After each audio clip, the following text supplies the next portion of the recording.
Bonjour à tous. Hello, welcome.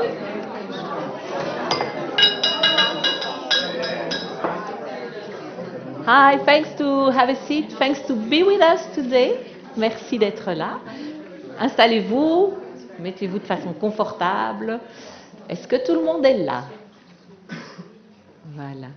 Bienvenue à cette conférence aujourd'hui d'Educate, organisée par Educate, mais avec le soutien de VVOB, APF, Enabel qui nous met ces belles salles à disposition, le gouvernement belge et UNICEF.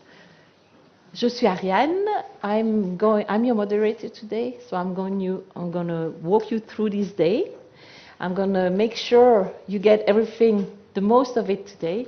Also that you don't get bored. So we will, with the speakers, sometimes be prepared to be taken a little bit out of your comfort zone, to have to act, to move, to vote, whatever. It's because as you are all in the education sector, you know that to keep your audience participating, you need to diversify. So we will do so. Mais avant ça, je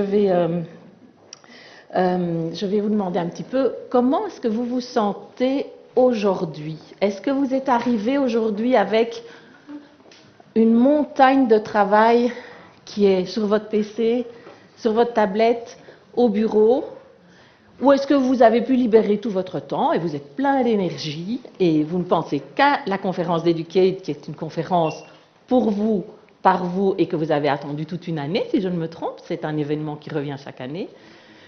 Ou est-ce qu'aujourd'hui, vous vous dites, ça va, je pourrais tenir la journée. Je vais vous demander, thumbs up, down. Pour nos participants en ligne, n'hésitez pas à faire la même chose, nous allons noter cela. Dites-moi, qui est up? Tout le monde est plein d'énergie. Qui a énormément de travail aujourd'hui encore? Et qui nous dit ça? D'accord. Oui, je vois. Sounds familiar. OK. Bien, alors, je vais vous demander à tous, on va essayer de se mettre dans le here and now. Et donc, je vais vous demander à tous de 2 minutes, fermez vos yeux et respirez 5 fois profondément. Come on. Fermez vos yeux, respirez profondément. 1 fois, 2 fois, 3 fois, 4 fois, 5 fois. Ouvrez vos yeux. Bienvenue à nouveau. Vous êtes avec nous. Voilà. On a quelques petits points administratifs, etc. D'abord, quelques petites règles du jeu. Aujourd'hui, c'est de l'intelligence collective, donc on a tous raison, mais en partie. Donc on a certainement quelque chose à apprendre de notre voisin. Essayez d'être ici et maintenant. On vient d'en faire d'ailleurs la preuve avec un exercice qui nous a recentrés. Et surtout, c'est votre conférence. Vous êtes membre d'Educate pour la plupart d'entre vous. C'est votre conférence. Profitez-en un maximum et n'hésitez pas à intervenir, à nous interpeller, Marais et moi, si vous avez des questions, des choses qui vous perturbent, etc. Ou si c'est positif, c'est aussi good news is also an interesting news. Voilà. Alors, some logistics. For those who have joined us online, I will receive your remarks on this iPad, and I will use them, so you will be able to participate as much as the persons in the room. We are about 70 in the room, I guess 200 online, so that's a big group, guys. La fin de la conférence est prévue à 16h30. À 12h30, nous allons manger.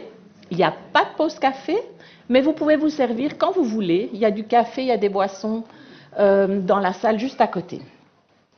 Pour les personnes qui ont besoin de traduction, il y a des casques. Qui a encore besoin d'un casque de traduction? Nous allons traduire du français vers l'anglais et de l'anglais vers le français. Est-ce que quelqu'un a levé la main? Quelqu'un a encore besoin d'un casque? Anyone needs a headset? Yeah? Okay, we will come and bring you headsets. OK. Et donc, comme il y a de la traduction, je vous demanderai, les traducteurs sont en ligne, donc je vous demanderai d'être le plus silencieux possible, sauf quand vous interagissez, parce que ou sinon le bruit ambiant est trop complexe pour les interprètes et c'est vraiment, ça rend leur tâche très compliquée. Donc, vous savez, hein, les devices of mass distraction, hein, ceux-là, vous les gérez. Je ne vous demande pas de les éteindre, mais vous les gérez. Alors, pour les personnes donc, qui ont les casques, je tiens à remercier les traducteurs parce que c'est une mission quand même un peu complexe de le faire en ligne. Donc voilà, vous trouverez sur vos sièges des fiches rouges, jaunes, oranges et vertes. Bien entendu, on vous demandera de les utiliser au moment venu. Si vous voulez intervenir à quelque moment que ce soit, levez la main. For the persons online, you will not have color sheets, but please do not hesitate. You will be able to vote with us and to react on the chat online. Alors, la conférence va être enregistrée et mise sur le site web ainsi que toutes les présentations seront sur le site d'Educate très prochainement. Et puis n'hésitez pas, on vous le dira à plusieurs reprises, mais n'hésitez pas à partager votre expérience d'aujourd'hui sur les réseaux sociaux en utilisant le hashtag #EdTech for Education, for Inclusion. #EdTech for Inclusion. OK, everybody's with us? Wait, OK. Alors, j'imagine que tout le monde est motivé. Merci d'être venu parce que si vous venez vous libérer toute une journée, c'est que ça vous intéresse, c'est que vous voulez apprendre des choses. On est beaucoup, on ne va pas pouvoir se mettre en groupe, débattre de nos attentes de la journée, etc. Mais on va faire confiance à nos co-participants.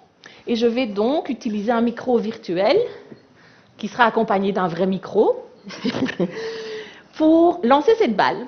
Et la personne qui attrape la balle va nous donner ses attentes, va nous dire qu'est-ce qu'elle veut ramener chez elle tantôt de cette conférence. La personne qui a la balle la relance à quelqu'un d'autre. Et on va faire ça à 3 reprises. Et Marais va noter 3 réactions et attentes online de nos participants online. Vous êtes prêts? OK. Hop.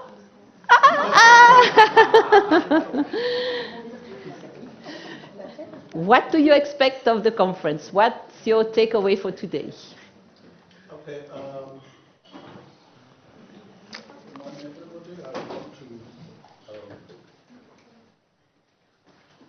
want to say that I'm very happy to be here. I'm from Kenya Embassy. I'm in charge of education. I'm education attaché.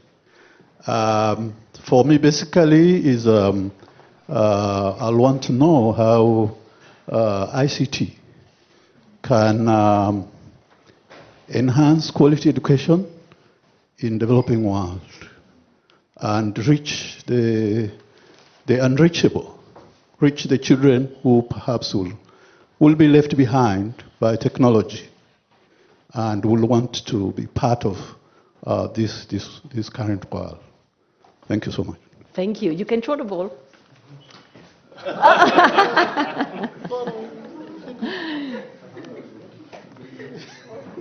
Okay.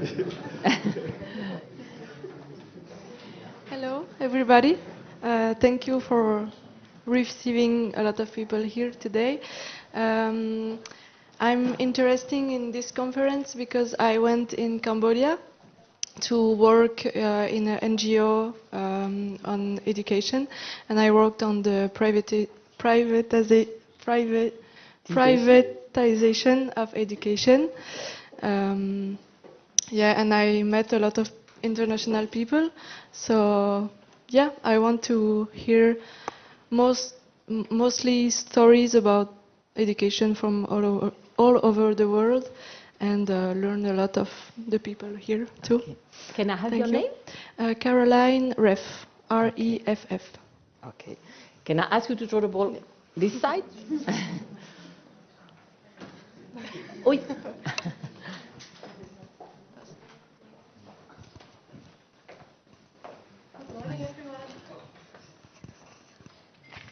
Thank you.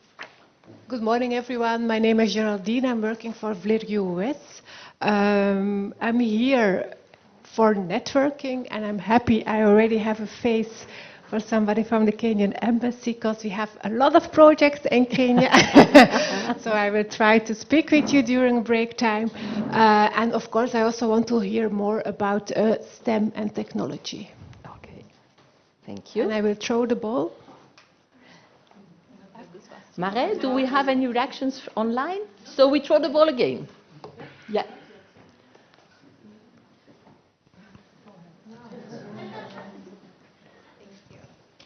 Good morning, everyone. My name is Shireen. I come from Palestine. I work now for the ETE department with the general education team.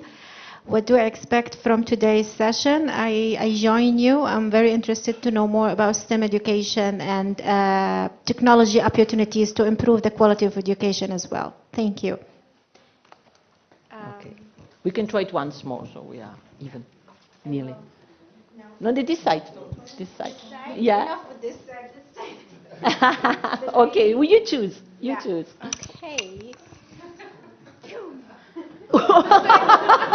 Luckily, I did get a foam ball. Where's my ball? Voilà. Elle ne mord pas. Allez-y, allez-y. Okay. Thank you. Hello. My name is Mariko Matsuzaki. So today I'm very happy to be here because I'm now learning about digitization for education sector for my PhD research. And what I would like to learn today is especially what makes people wanting to utilize digital tools and what could be the hindrance to make people use digital tools for their education. So that's my question and the goal for today. Thank you very much. Very nice to meet you all. Thank you very much. We stopped to play, I don't know, it was volleyball, basketball or soccer. We stopped it. Et maintenant, pour vous rappeler, Educate, effectivement, est une plateforme qui est co-gérée par VVOB et APF, qui, en tant que partenaire égalitaire, concrétise les actions et les programmes. Et là, je vais me permettre... Il y a une réaction en ligne de ce partage. D'accord.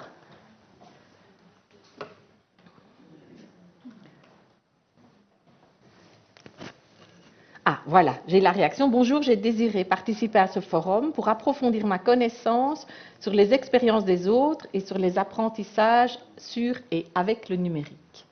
Voilà. Ouais, Clément Chibango. Voilà. Cette conférence est un moment clé pour Educate, c'est un moment de rencontre annuelle.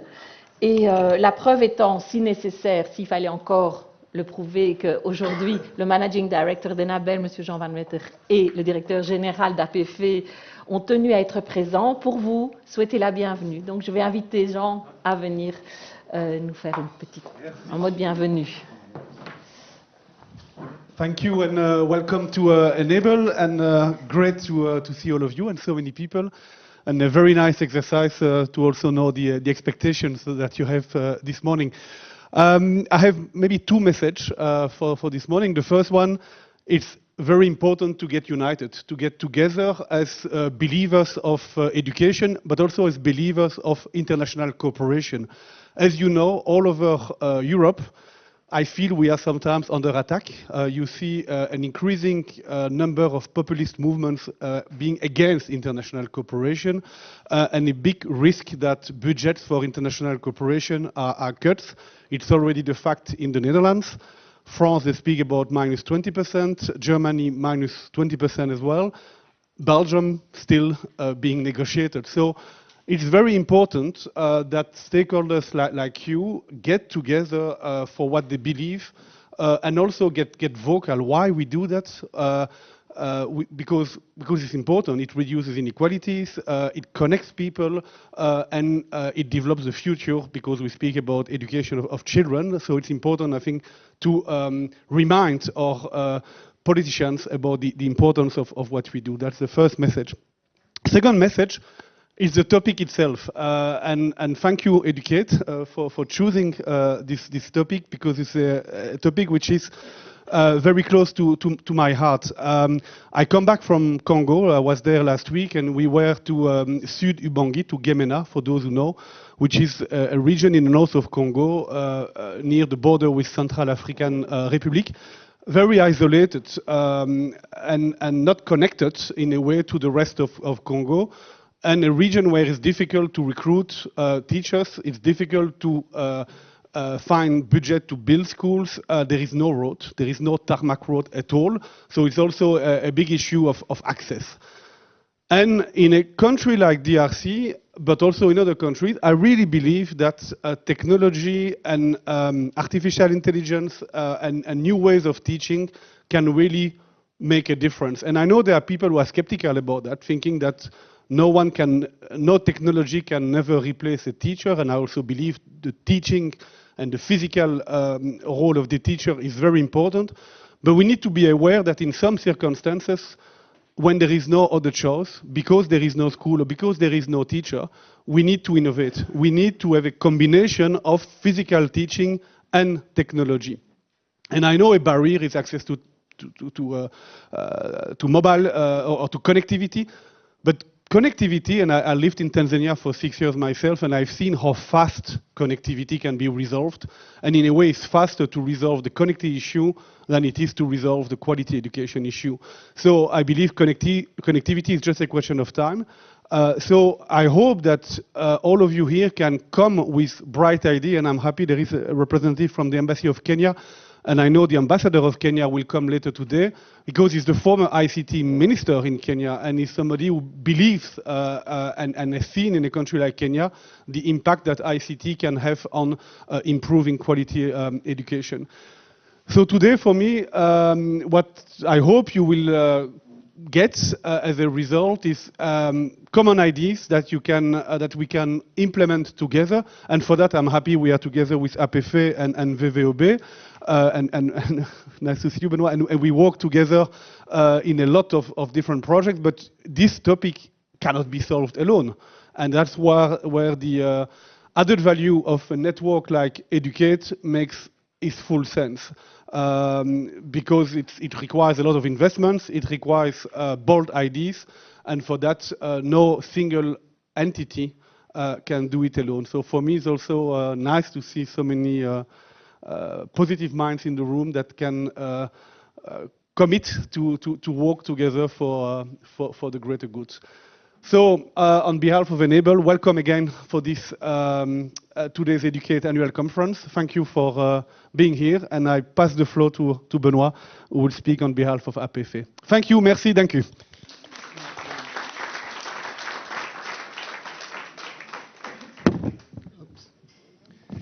Donc bonjour à toutes et bonjour à tous. Moi je ne vais pas improviser comme le fait si bien Jean, donc je vais vous lire quand même quelques notes. Et tout d'abord, je vais commencer par remercier notre nouveau ministre de la coopération, puisque c'est vrai que ce sera à lui de soutenir toutes nos initiatives, et c'est important. Je voudrais aussi remercier la représentante de l'UNESCO, remercier la directrice de l'IFEF, remercier le directeur de NORAC et remercier monsieur le CEO de Kitaboo, et également te remercier Jean de nous accueillir dans tes locaux ici à Enable. Et vous remercier tous, vous qui êtes ici dans la salle, mais vous l'avez entendu tout à l'heure, remercier également tous les gens qui sont en visioconférence, puisque c'est la 3e fois qu'on organise cette réunion avec la visioconférence, ce qui nous permet d'être beaucoup plus inclusifs. Et heureusement qu'on le fait, puisque vous êtes, à ce qu'on m'a dit, plus de 200 online. Donc merci à vous de nous suivre. Donc c'est un grand plaisir pour moi de vous retrouver pour cette 13e édition de la conférence annuelle educate.be. C'est un moment important pour notre plateforme, parce que c'est un moment d'échange, c'est un moment de partage et de networking, parce que ça regroupe l'ensemble des personnes qui sont actives dans le secteur de l'éducation et de la formation. Donc ensemble, comme l'a dit Jean, nous unissons nos voix pour défendre l'ODD 4 dans la coopération internationale, et c'est vrai que c'est important, et peut-être encore plus important maintenant de le faire. Ensemble, nous essayons de contribuer à des solutions qui nous permettent de voir l'humanité grandir et progresser, parce que c'est vrai qu'aujourd'hui, encore une fois, l'éducation doit être plus équitablement partagée que jamais. un enfant, comme on le sait tous, ça se construit par ce qu'il voit, par ce qu'il entend et par ce qui l'entoure. Ça se construit principalement à travers l'image et les actions et les interactions qu'il a avec ses parents, mais également avec les adultes qui l'entourent. Donc c'est vraiment notre devoir à nous d'être attentifs à ce qu'on peut leur offrir comme monde demain. L'arrivée de l'IA dans le secteur de l'éducation, c'est un défi. Parce que nous devons innover dans nos pratiques d'enseignement et d'apprentissage et surtout, comme je l'ai dit, faire progresser l'IOV 4. L'IA dans l'éducation, c'est des opportunités d'inclusion. Monsieur en parlait tout à l'heure. C'est important parce que ça va nous permettre de ramener des enfants qui sont parfois isolés dans l'éducation, mais c'est également une possibilité pour nous de personnaliser les contenus pour certains enfants qui rencontrent parfois des difficultés spécifiques. C'est aussi un risque de dérapage.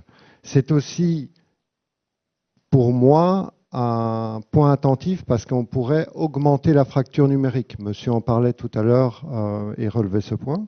C'est aussi des questionnements éthiques et sans parler du développement de l'esprit critique parce qu'on sait que, évidemment, tout ce qui se passe au niveau de l'IA, c'est une fraction, on va dire, des informations et pas forcément l'ensemble des informations. Donc, moi, je pense que le réel danger de l'IA, ce n'est pas qu'elle prenne le contrôle de l'éducation, mais c'est que nous lui donnions volontairement ou involontairement ce contrôle.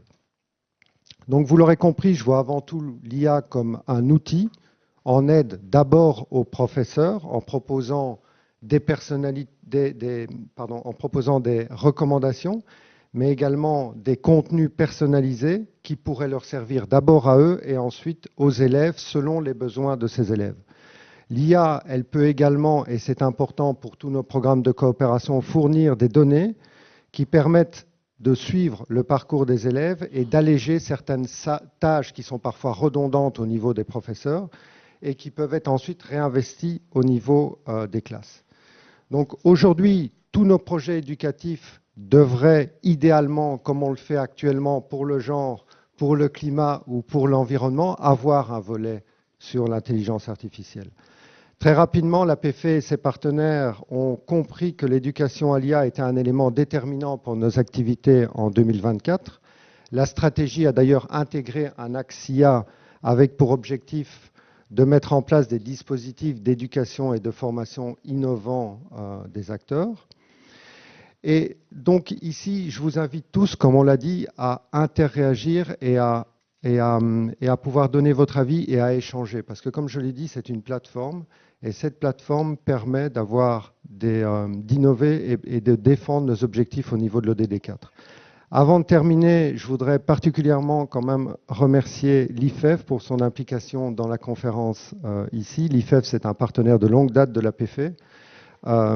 Et ce partenariat est un bel exemple de complémentarité opérationnelle entre les actions au niveau du multilatéral et du bilatéral. Je voudrais également remercier Enabel parce que, comme tu l'as dit, on est ensemble dans des programmes, notamment des programmes d'éducation importants qui sont soutenus par l'Union européenne. Et je crois profondément aux vertus de cette complémentarité entre les programmes de nos agences. C'est en général en plus co-construit sur des besoins qui sont directement exprimés par les bénéficiaires. Donc, c'est vraiment important qu'on puisse collaborer ensemble pour pouvoir aider ces personnes au plus profond. Tu en as parlé tantôt au niveau de la RDC, programme pays où nous sommes actifs, notamment au niveau de l'éducation avec le programme IFADEM, avec lequel nous avons une contribution sur ces financements européens. Donc, je voudrais terminer en vous souhaitant à tous et à toutes de bons travaux, inspirants, enrichissants, et aussi permettre à notre communauté de grandir encore demain et de pouvoir défendre nos intérêts au niveau de l'éducation. Je vous remercie.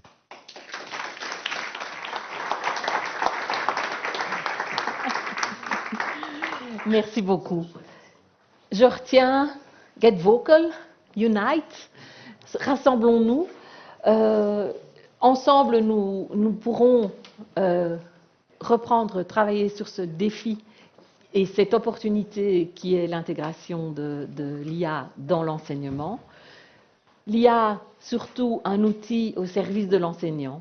Je ne vais pas élaborer plus parce que nous sommes déjà 7 minutes en retard. Et merci beaucoup en tout cas à tous les deux. d'avoir introduit cette conférence et de lui avoir donné toute son importance. Et je vais maintenant donner la parole à Anna Cristina D'Addio, qui est Senior Policy Analyst pour le Global Education Monitoring Report à l'UNESCO. Elle va nous présenter en primeur, parce qu'il n'a pas encore été présenté en Belgique, le GEM Report 2023, qui fait le point sur effectivement l'ODD, l'objectif de développement durable numéro 4, que vous connaissez sans doute tous, mais que je me permets de répéter: assurer l'accès de tous à une éducation de qualité, sur un pied d'égalité, et promouvoir les possibilités d'apprentissage tout au long de la vie. Alors, si vous avez été sur le site, vous avez vu les CV, les expériences professionnelles et qualifications impressionnantes de tous nos orateurs. Enfin, moi, je l'ai été. Et du coup, je me suis dit que ce serait peut-être plus intéressant d'être un petit peu plus personnel avec eux et de leur demander un petit peu qu'est-ce qui les fait bouger dans la vie. What's the life motto they have? Qu'est-ce qui fait? Quelle est la phrase qui reste dans leur tête tous les jours? Et celle d'Anna m'est arrivée ce matin, et donc je vais vous la donner. En fait, celle d'Anna est claire, elle dit A teacher is no longer someone who teaches, but who guides children and ourselves to accomplish ourselves and to be yourself. And this is a shared responsibility of the teacher and the student. Anna, j'espère que j'ai bien traduit. Voilà, Anna, à toi le... Merci beaucoup. Okay, I will speak in English, but of course the question may be in French. So first of all, I would like to say that I'm very happy, honored to be here again in presence. And I'm very happy to be here because Belgium is very close to my heart. And I spent a lot of time here, by the way, also working with IDES, Nikes at HIVA. But I'm here to present to you a report that we launched in 2023. And it is a report that is not about artificial intelligence. It is about technology in education. And this report, when we started working on this report, we decided that it would have been important not to ask the question how technology can be used, or to center our question or our research on technology. The question, the important question, and Ariane said that when she repeated the SDG 4 definition, the idea is that what is the education system we want? We want an education system that is equitable, that is inclusive, that is quality, that delivers quality education, and it is efficient. And then when we have put the discussion in this way, we can ask, can technology help to achieve that? And if it is the case, what are the conditions under which this can happen? So this is the way we have worked out this report. The first thing, the first important fact is that it's true, technology has been really undergoing a huge development in the last decades, and especially in education, it has been enormously used. But, there is a but, I should say and, but the fact is that it is changing, but is not transforming education.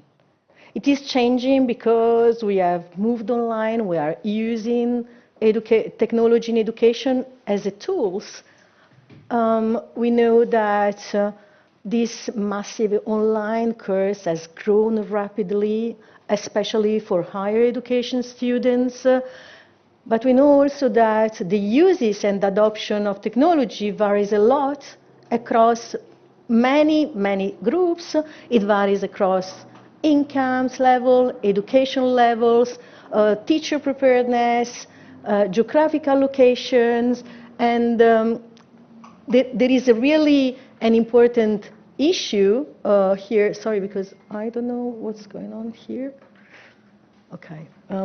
So the idea is that when we look at the chart that doesn't appear here, I don't know why. That's why I was moving. High technology.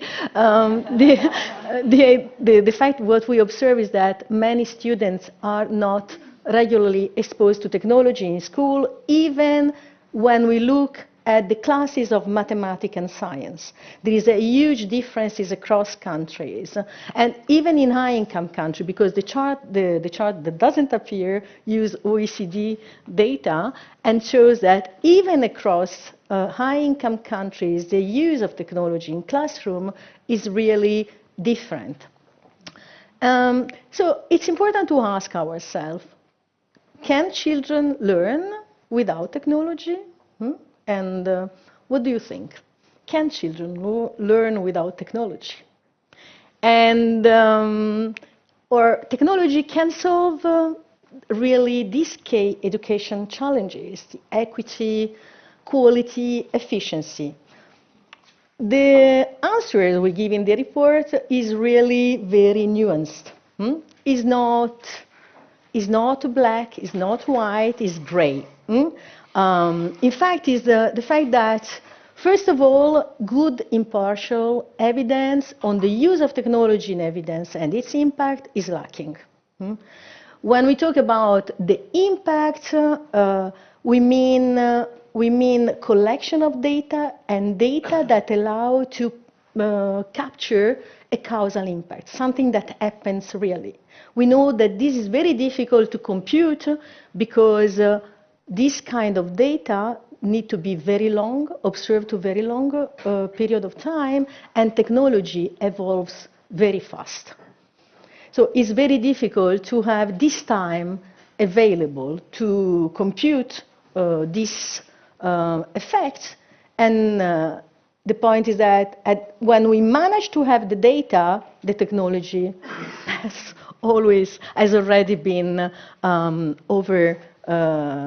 passed by something else. The products change every 36 months on average. For those that do some econometrics, we know that when you want to compute these causal effects, you need to have long data or something that happens before and after sufficiently for a long period that allows to compute these impacts. And this is really very, very difficult. And the other point that is related to this lack of impartial evidence is that even when it is possible, it is not done. So, for example, in high-income countries, where this study can be more available than in other contexts, we see, for example, in United Kingdom, 7% of companies did randomized trials. This is really to evaluate the causal impact I was talking about, and only 80% did academic studies on the impact. And frankly, the most worrisome point is that very often the evidence is produced by those that sell the products to the big corporates. And so this really contradicts independent assessment.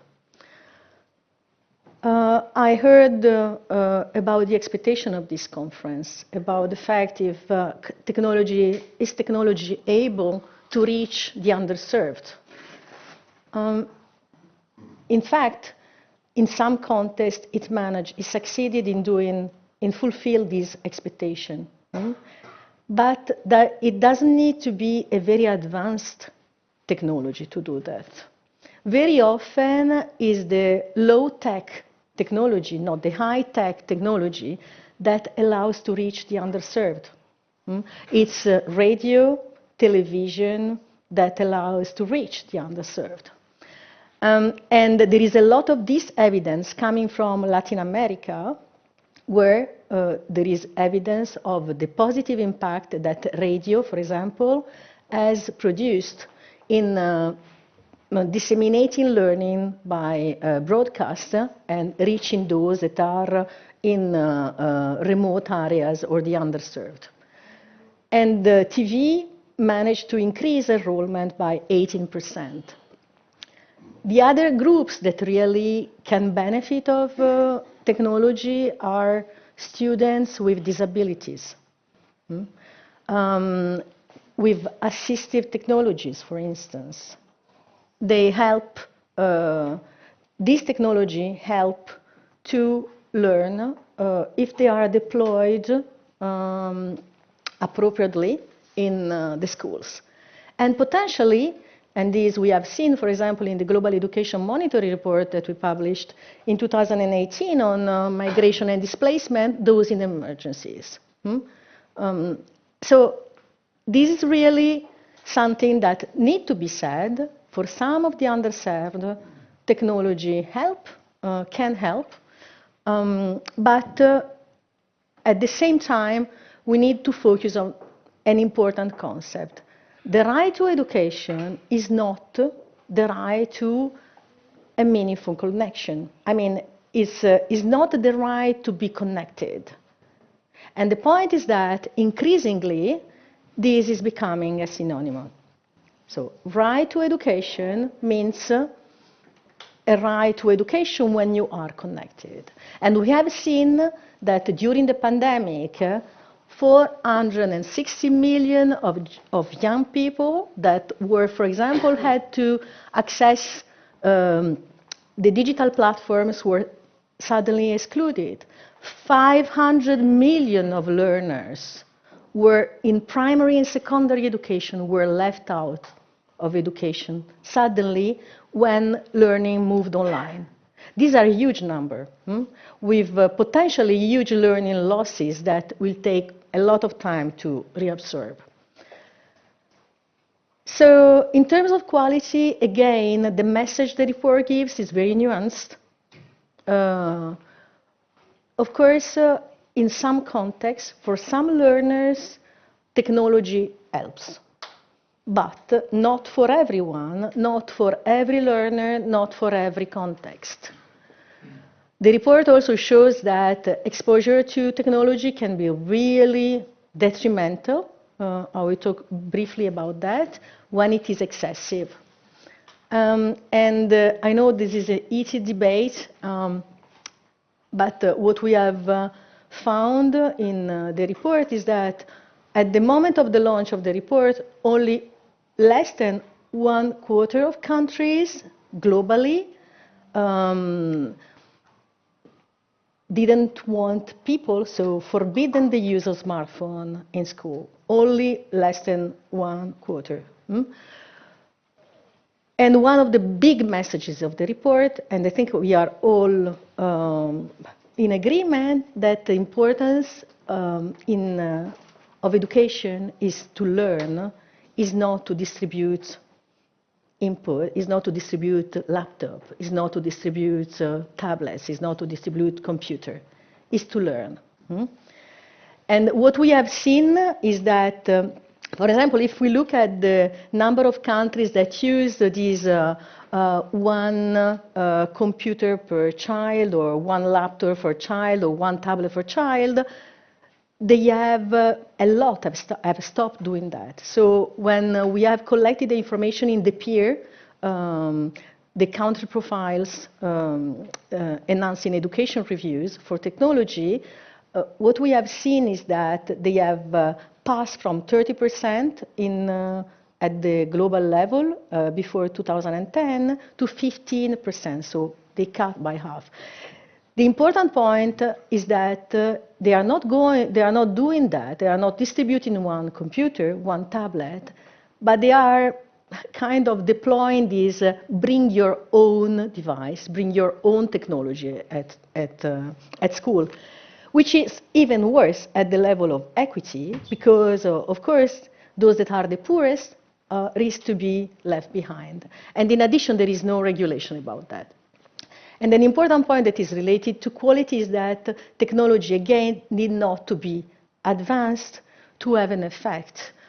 And in fact, there is one example that we report in the, there are many examples, but one that is really significant concerning something that, an initiative that was, that took place in China, where some lessons by the best teachers were recorded. And they were distributed to 100 million of rural students that otherwise would have not learned in the same way. And what the impact evaluation show is that this initiative improved outcomes by 32%. Not only improved learning outcomes, it also improved earnings after 10 years. So this was simply recording the lesson and distributing to students. It was not distributing a computer or connecting. And so also in terms of efficiency, there are many issues that prevent the use of technology in education management from fulfilling its potential. I think one of the important issues here is that is related to the fact that there is a lack of preparation. So we collect enormous amount of data, but we don't know how to use that. So learning data analytics can improve feedback, but very few people know how to use it. And there is a lack of transparency, and even if online coaching can be effective, it is not effective as in person. But it can be cheaper, that's one thing. Okay. There are also issues related to the maintenance. So the fact that countries must ensure the provision, operation, and maintenance of technology infrastructure. The access to technology, as I said at the beginning, remain very unequal, both at home and in schools. And distance learning has failed to reach all learners. And also the fact that governance of education is very fragmented. Very often, the governance of technology in education is not within the Ministry of Education. It is within another ministry. And these ministries don't necessarily talk to each other. So the fragmentation of governance is an issue also. There is an issue of lack of regulation and lack of relevance. 92% of the content that is online is in English.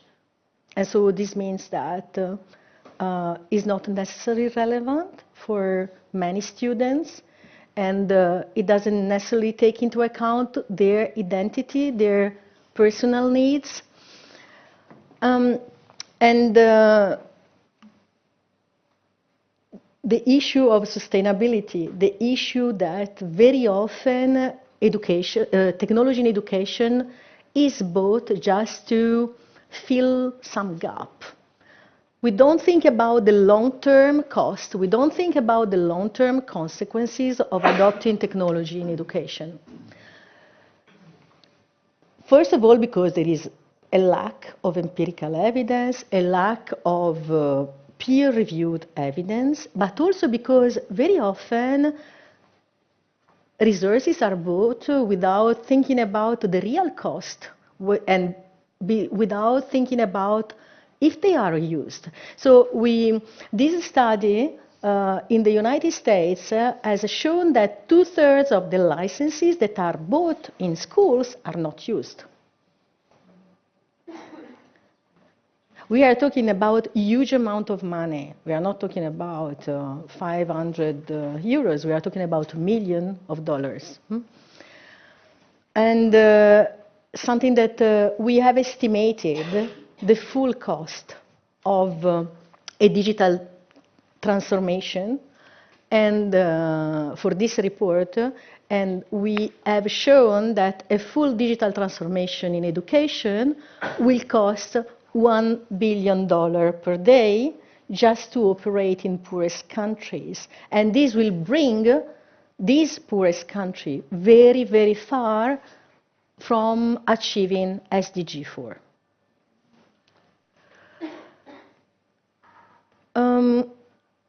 very quickly, because I know that I'm exhausting my time, I think. Okay, I don't know what's happened. This is something that is very interesting. So maybe you don't know, but in addition to the GEM report, to the Global Education Monitoring Report, every year since 2020, we collect information about legislation and policies about the topics of the global report. And we do that for 211 education systems every cycle of the report. So in the case of technology of education, we have looked at a lot of issues. These information are on the website education-profiles.org if you want to go and see them. And then we map the information. So for example, we ask ourselves, how many countries have this kind of legislation? How many countries have not this regulation? This is really just an example of what we have done, but it's quite clear that there are very, very little regulation in areas that are crucial and critical for technology and education. So for example, only 19% of countries have a law that regulate the use of personal devices in school. Only 20% of countries give subsidies or deduction to families most in need to buy the devices. And we have looked also, for example, at the legislation for the universal provision of electricity and also for internet, and you see the values are very low, 27%, 37%. So, I mean, there is not enough regulation in this area that is critical, regulation in this area. Why? Because we are moving, and we will discuss this later, on a kind of uncharted territory that is the territory of artificial intelligence. And we lack regulation on important things like data protection, safety and security. We lack this important regulation. And also, this is something that it's a very heated debate, the use of smartphone in classroom. And we have, through this work on the peer, we have seen that less than, at the moment of the launch of the report, less than 1 in 4 countries have either a law or a policy that ban the use of phone in classroom. But since the launch of the report, we are at 1 in 3. And very often, when they change the law, they mention this report, which is nice to know that we have managed, and important especially to know that we have managed to influence policies. There are some examples, I'm not going through that, you can go in the report, but what is important when we talk about the ban of phones is that because there are studies that show that when you ban cell phone in schools, you have positive impacts. You have positive impacts on learning, you have positive impacts on engagement, you have positive impacts on, in terms of the declining distraction. And it's not just for phone, it's also for the use of social media. Social media use within classroom or outside the classroom, especially for girls, reinforce gender norms, which is another issue that's related to artificial intelligence. And the excessive exposure to this, to the screens, as we say, is not just phone, it's the screen, can have negative impact on physical health, on mental health, on well-being, and well-being is very important to learn. It has impact on learning also in terms of increased distraction. And what's really important to say is that, for example, there have been studies that have shown that even a notification with a phone needs 20 minutes to refocus on what, even if we don't realize, we have our phone, there is a kind of beep that we hear, 20 minutes to refocus on what we were doing before. So I have no time to go through that, but just to tell you that, in fact, we have launched also a gender report in April this year. And the discussion of STEM is really very important for girls, because it's important to say is that they are still underrepresented in STEM, and they are still underrepresented in STEM, even if they are those that manage to get best results in science, but they are not among the top students. Very often you find boys among the top students and not girls. And one of the issues that is really, I don't know if I have the slide here. Yes, what's really interesting in relation to that is mathematics, what we call mathematics anxiety. Because of gender norms, because of stereotype, because of family values or social norms, or even teacher preparedness, we see that girls are much more anxious about mathematics than boys. And this is really something that can or might explain the fact that we find so few girls in STEM. But the fact of finding few girls in STEM, the main issue here is that it's an issue for the future. Especially now that we are moving towards the artificial intelligence, because those that are designing the algorithm are men. And so it means that the algorithms are biased. The algorithm creates further discrimination. I mean, we will have time to... And the digital transformation is led by men, even if women are doing very well in science and mathematics. So, just to skip, I talk about that in a very narrative way, so the idea is that really the technology has risk, open risk for students, open risk within school and outside school, and there are issues that are related to exposure to violence, to gender-based violence in schools, to cyberbullying. Very few countries talks about or regulate cyberbullying, address cyberbullying in legislation. And all this has a lot of effects in terms of depression, anxiety, an enormous amount of other dimensions like feeding, how you eat, how you behave, how you sleep. So it's really a lot. And we launched the youth report 1 month ago. It was done in consultation with the youth. So you will find it also on the website. And it represents really the perspective of youth in terms of technology, about the equity of technology, the quality of technology as youth perceive it. And I close with the recommendation. I think that it's very important to think about why we are using technology in education, why technology in education is deployed. And here there are trade-offs. There are trade-offs that are here because, of course, we know that technology can help can have positive effect in terms of personalization of education, and it offers flexibility, so there is the issue of personalization or adaptation or flexibility versus the social dimension of education, the fact of learning in a classroom. This is the first trade-off. The second trade-off is the inclusivity.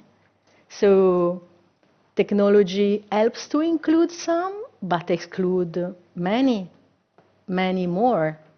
When you move online and you don't have the devices, you don't have the connectivity. There is also the trade-off between the commercial interest and the public good. Very often when we hear about technology in education, we think about commercial interest. But we need to think that education is a public good. This is really what matters here. And the other point is the short-term efficiency versus the long-term cost. So the report asks policymakers, decision-making, to ask for a question before deploying technology in education. Is it scalable? Is it sustainable? Is it appropriate for the countries? Is it equitable? And there are a number of questions and facts that can help guide to answer this question. At the same time, we see that this is not the way very often technology is deployed in education. It's just deployed to plug a short-term issues. And I am done. I think just to say that what is important, very often also when we talk about technology, we don't think about the environment. And this is something that is critical in the discussion of artificial intelligence. There is the Environmental Federation that published a study 2 or 3 years ago showing that if we could extend the life of all smartphones in the EU, this would be equivalent to get off of the road 1 million of cars in terms of CO2 emission. And this is very little done, so it's very important to think about it. And to conclude, this is the main recommendation. Put the learner at the center. The first issue is the learner, is not the technology. Don't think in terms of input, think about in terms of learning outcomes. And think about technology as something that can be useful if complement the human dimension. Teachers are the most important thing. They should be prepared. They should be able to deal with technology in school, but there are many other things that are important, like the critical thoughts, creativity, empathy, and this is not what you learn in learning technology. This is what you learn when you learn in classroom. Thanks a lot.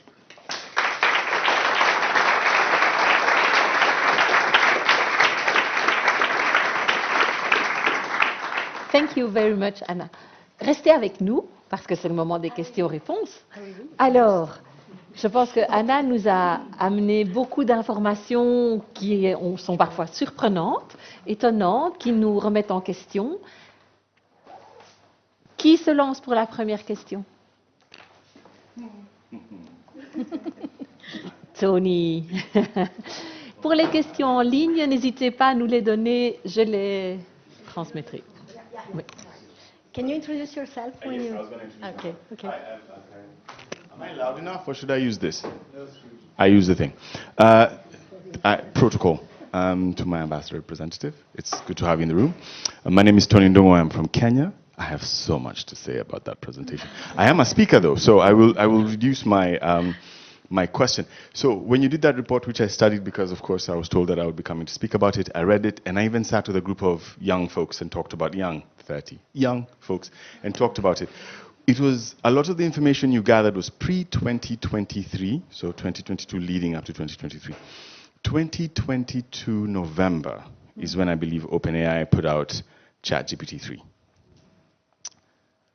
Would it be a stretch to say that a lot of the information you have presented to us, as appropriate and correct as it is pre-AI, and therefore, it's not wrong, it's very, very correct, but then it's almost of a different, I don't know what the word is in French, different dispensation.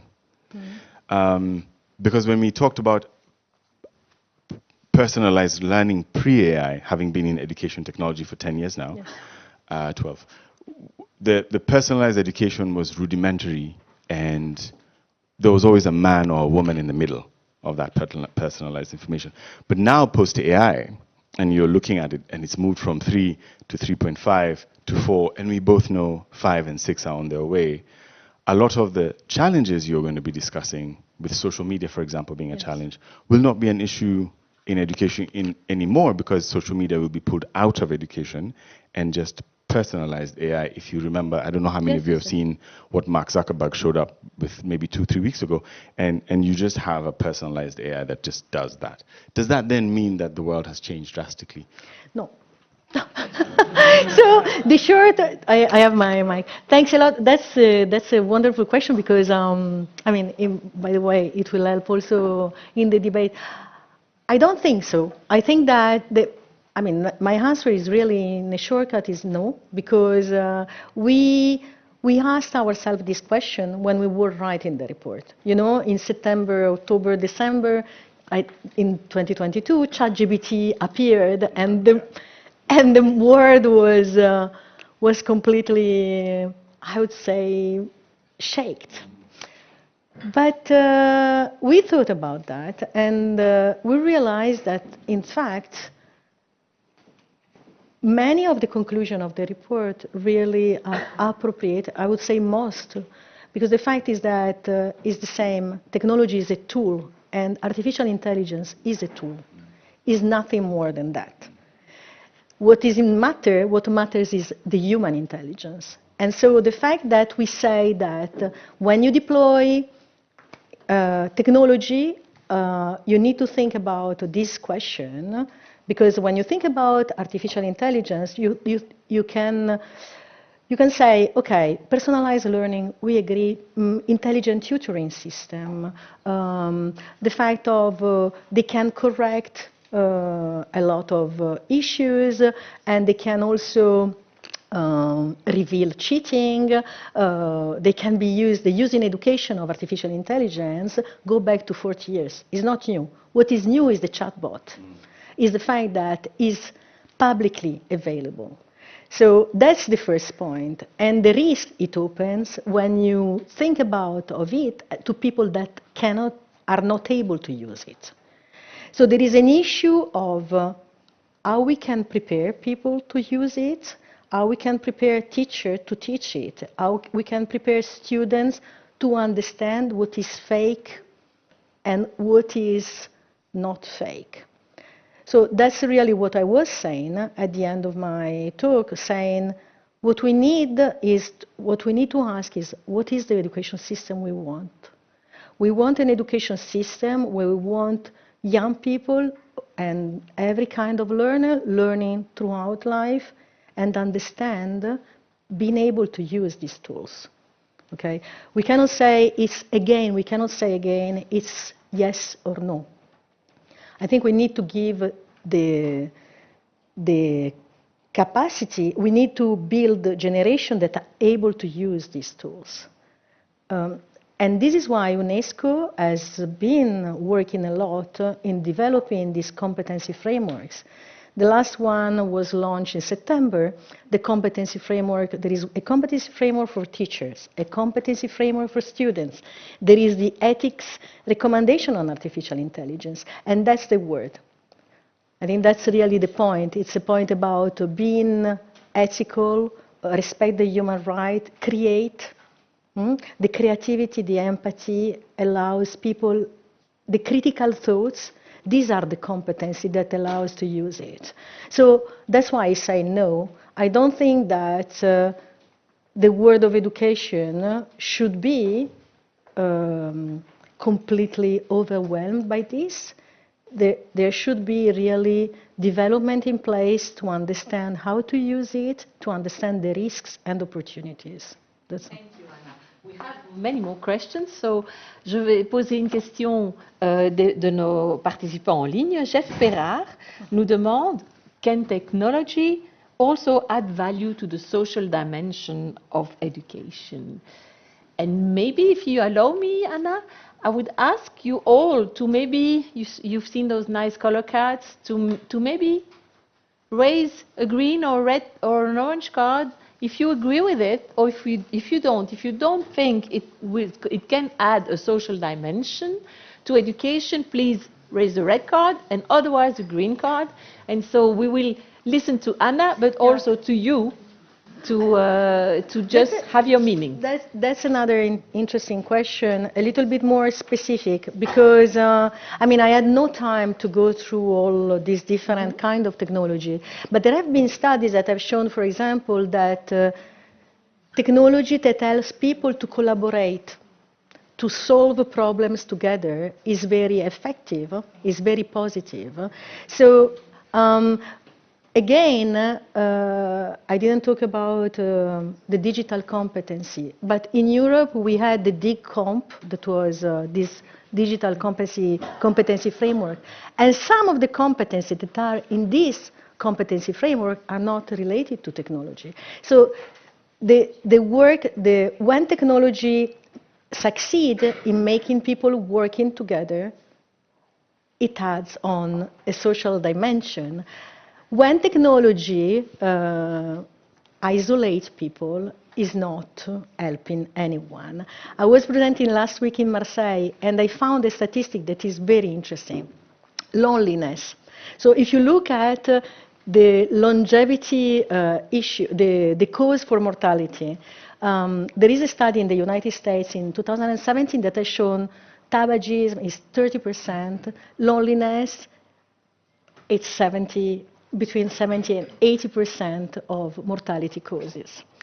And we know that this is something that the technology push a lot to do, to be lonely in front of screens. On a beaucoup de questions, donc je voudrais donner l'opportunité à chacun. Qui a voté vert? Qui a levé son papier vert? On vous écoute. We are listening to.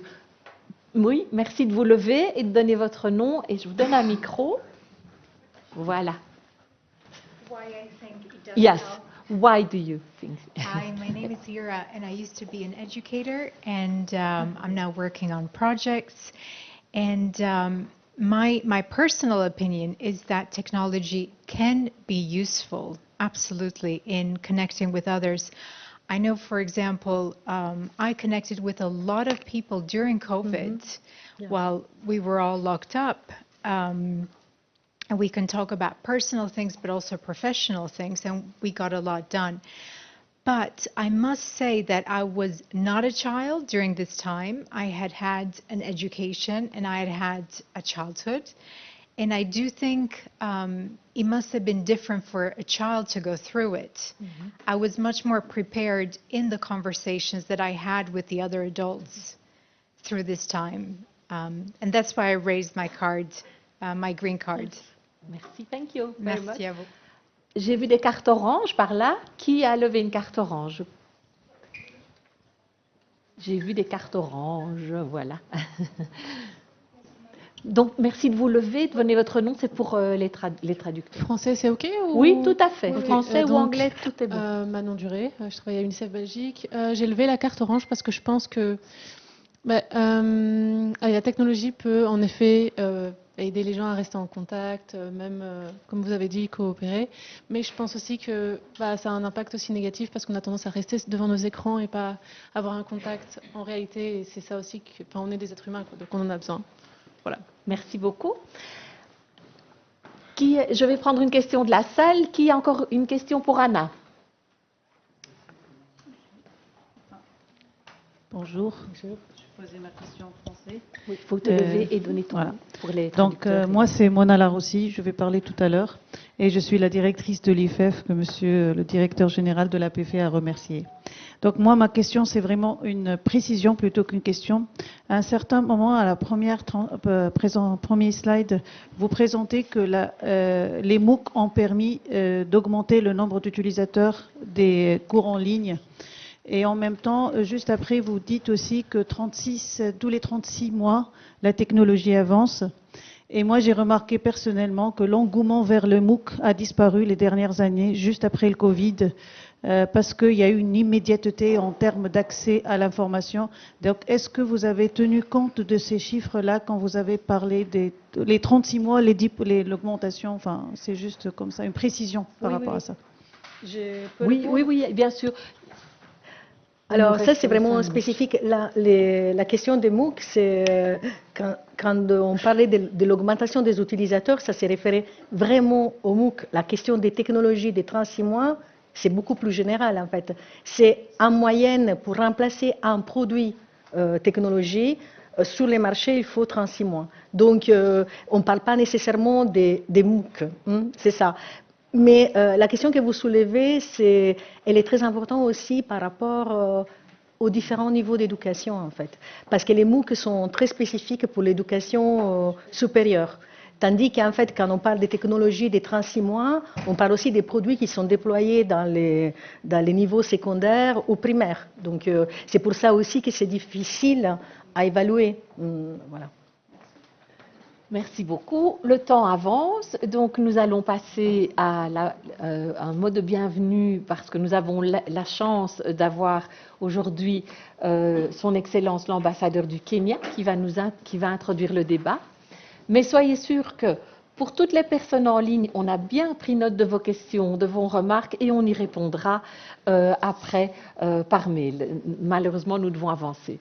So, let me call you now His Excellency. Where are you? Ah, voilà. Hi. Let me call you on the floor. Thanks very much. Mr. Bitangendemo, you can choose wherever you want to. Yeah, you can, and I'll give you the mic. Just a little word to present you. Well, you were not there, but I said I wouldn't decline CVs and loads of professional experience, but you are someone who recently actually added the function of ambassador to a many and diverse array of functions and engagements you have, mainly on ICT and entrepreneurship and the impact of ICT on development in Africa. So you are columnist, writer, panel member in UN and OECD's, minister or secretary of the Ministry of Telecommunication, of ICT, professor at university, next to being an ambassador. For each speaker, we have a kind of a one-liner that describe you, and I hope this is fine. I found one on your website saying that you are an open data, big data evangelist and dedicated to simplification of data to ordinary citizens to consume. Does that describe you? Exactly. Great. Thank you very much. The floor is yours.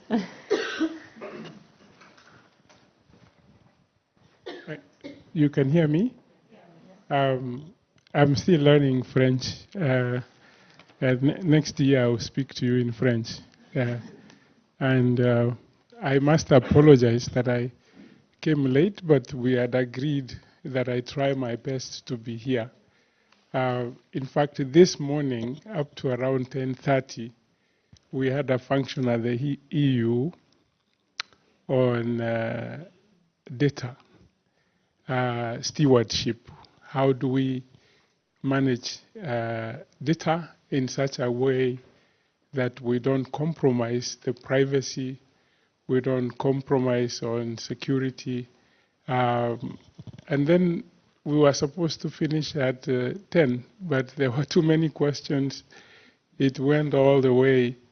Then I'm late. I wish I came early to hear what you've been discussing, because this is an area that I like most.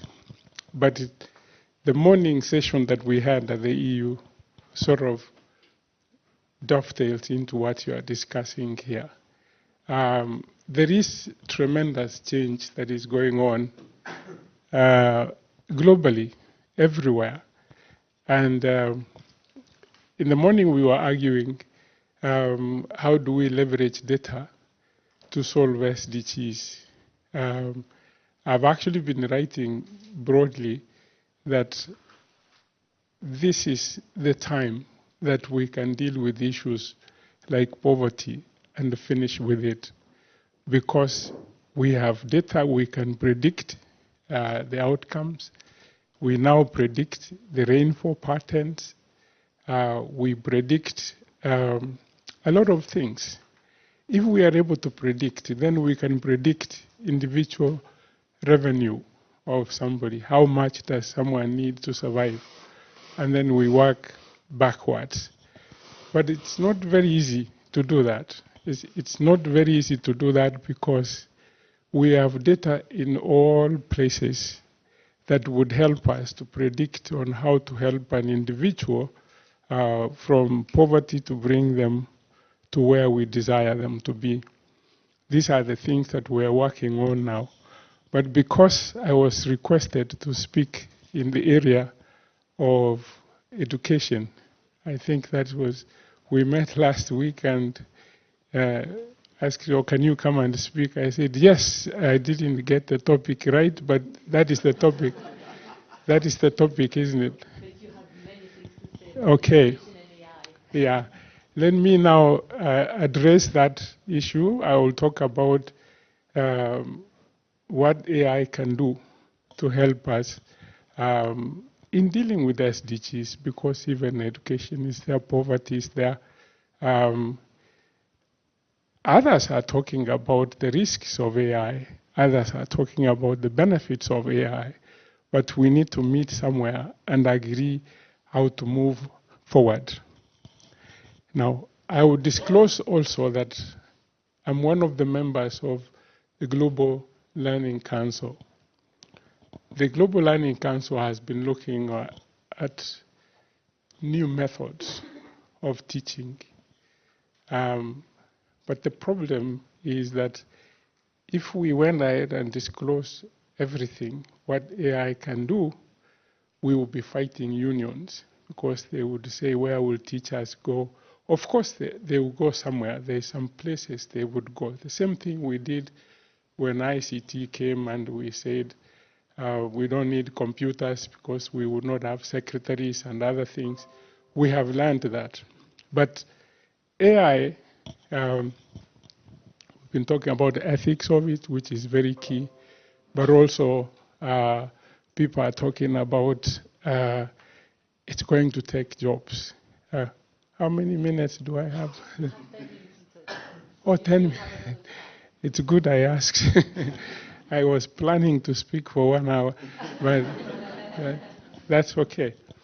But what is happening in a very simple way? I've been teaching for many years, almost 30 years, at the university.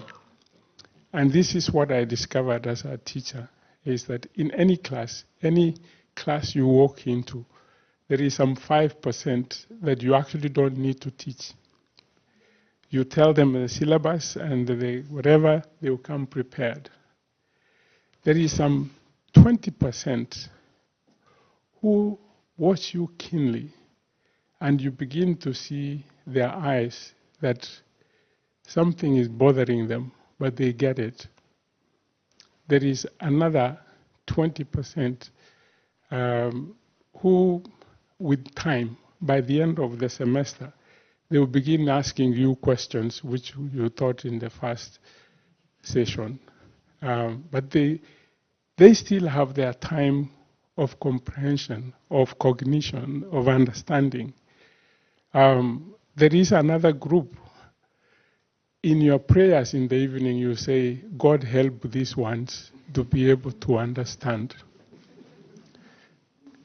They are not foolish, because education is like a farm of roses.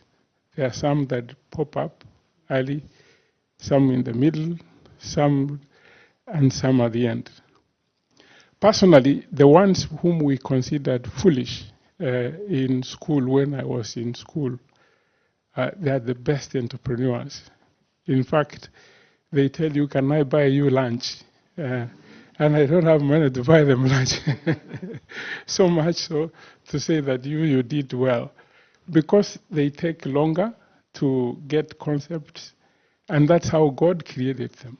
And this is what AI is beginning to show us, that when you teach different kids, they absorb or understand or they get cognition with time, but they have their space. And once they understand it, they will be as competitive as those ones who receive it instantly.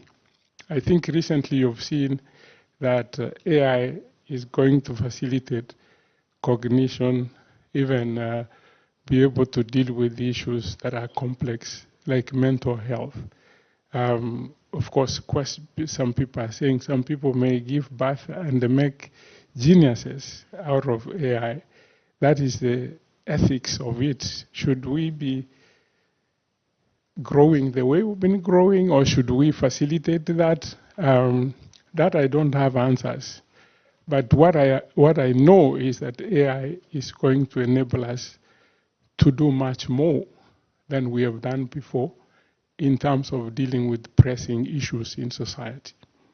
I don't have to go to deep details, but what stops us from that is the fear that some will lose jobs, which is completely false. So if we improved productivity, we should be able to feed people, to provide a means of earning, but instantly now, nobody can predict that we can absorb everybody who is teaching and put them in some place. But some jobs are going to emerge around the spaces. Nobody knew that some of the jobs we do today would be there. And that is the patience that we need to allow innovation to proceed in a more responsible way. Then we figure out how we can live in this world. I have 1 more minute, 2 more minutes. So in a very simple way, I'm trying to say here is that we have reached, probably technology has brought us to the best where we should be to deal with most pressing issues. I know some people are saying about ethics. Ethics would be managed. People are blaming social media for many things, but there used to be propaganda before.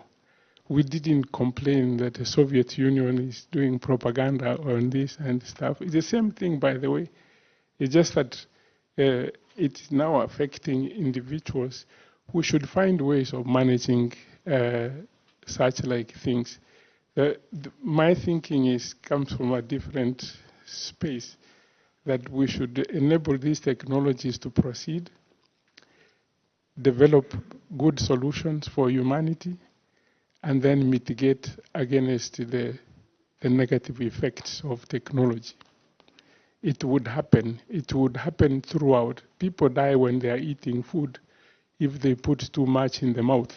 So we need to figure out how to manage the technology and enable humanity. So I would stop here. And thank you very much for this very inspiring speech.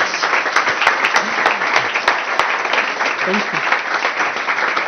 Stay with us a little bit. You still have a few minutes for us? I can take any questions. I want to take the opportunity also to ask you for all applause for Anna, because we forgot to applaud her.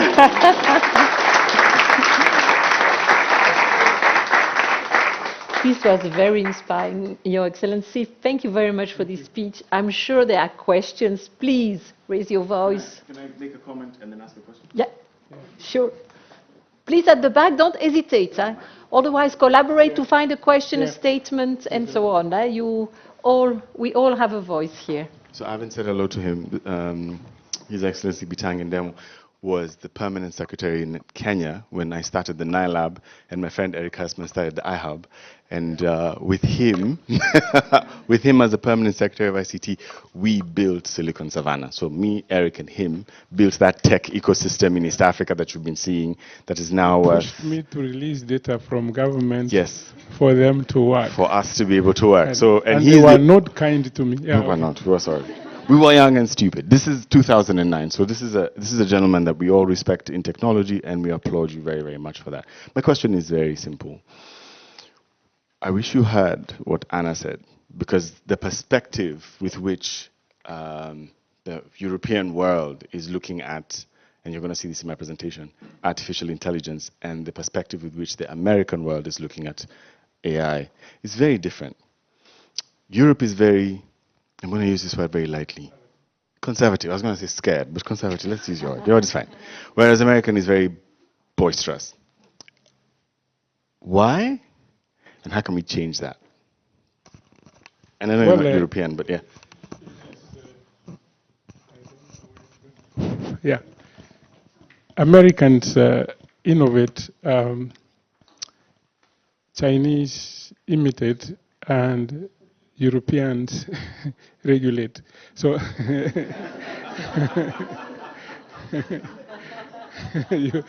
you can actually go to, you can prove that. You regulate, yeah. But one thing you should know, one thing you must know, that innovation must precede regulation. That's where Europe gets it wrong.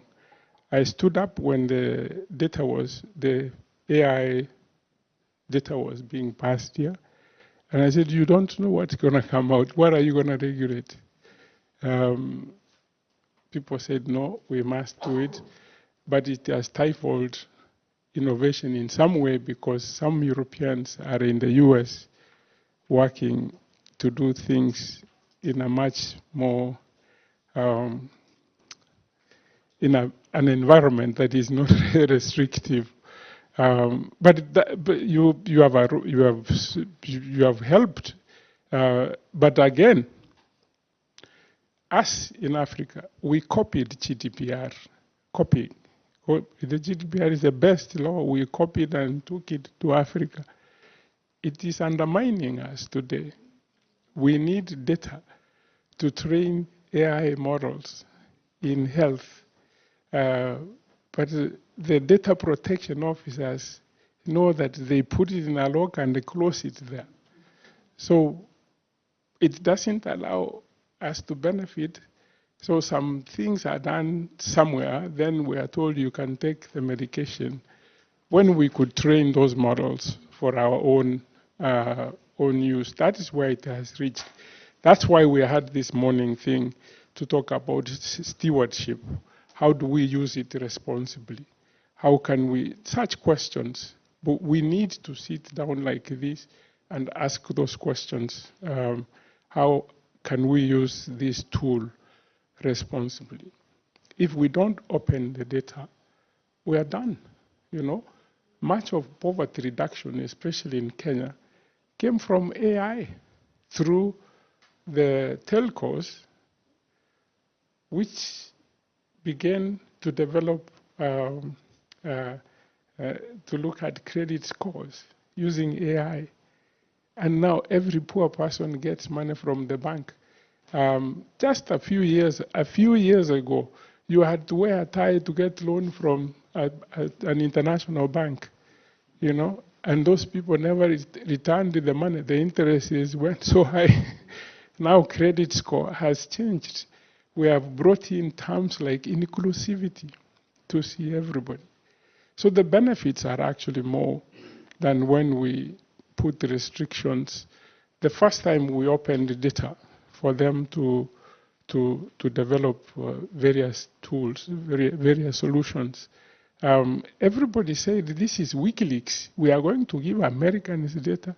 We said, but already they have it. Why you stop this? Now it changed. We have so many solutions out of Kenya. We have AI solutions for teaching kids. I mean, that were never, we were not able to teach those kids because they had autism. Now AI tells them, some parents, this kid is autistic. The parents are refusing because number one thing is you refuse when your child is being accused of some disease. So we need this technology somehow, and then we discuss about ethics of it. I have one more question for you, coming from online, from Maddie Millet. How can technology, and in particular generative AI, be integrated into the curriculum to ensure ethics, inclusions, and critical thinking? This is a broad question. Critical. Should I repeat? I understand what you are saying. People say about the critical thinking. and other things. Whether the answers are there, you still have to crank up your head and be able to know how to deal with issues. I'm not against generative AI, and one of the places we visit with our education attaché, we visit universities here. When we were at University of Ghent, we were told they allow, use the AI. But when you use it on your thesis, you leave your thesis there and explain the concept, which means once it comes out, you have to read it, either memorize it or do whatever you want to do to defend it. Yeah, to defend it. I'm not saying that nobody can say generative AI is going to make us more foolish. It won't. It's actually going to make us much, much more better than where we've come from. Thank you very much. I can much. defend that, but you don't give me time. I'm sorry. If we'd had 2 days. Well, thank you very much for being with us. If you can stay longer, you're most welcome, because there's a voice that you have as well. I didn't mention that, but you also are in board of private companies and industries, which is very interesting to discuss about AI. If you can stay a bit longer, you're most welcome. If not, I imagine you have a very... I will pretend that I stay a little longer than I leave, but I have to be somewhere in a few minutes. Okay. Thank you so much. Thank you very much. Thank you.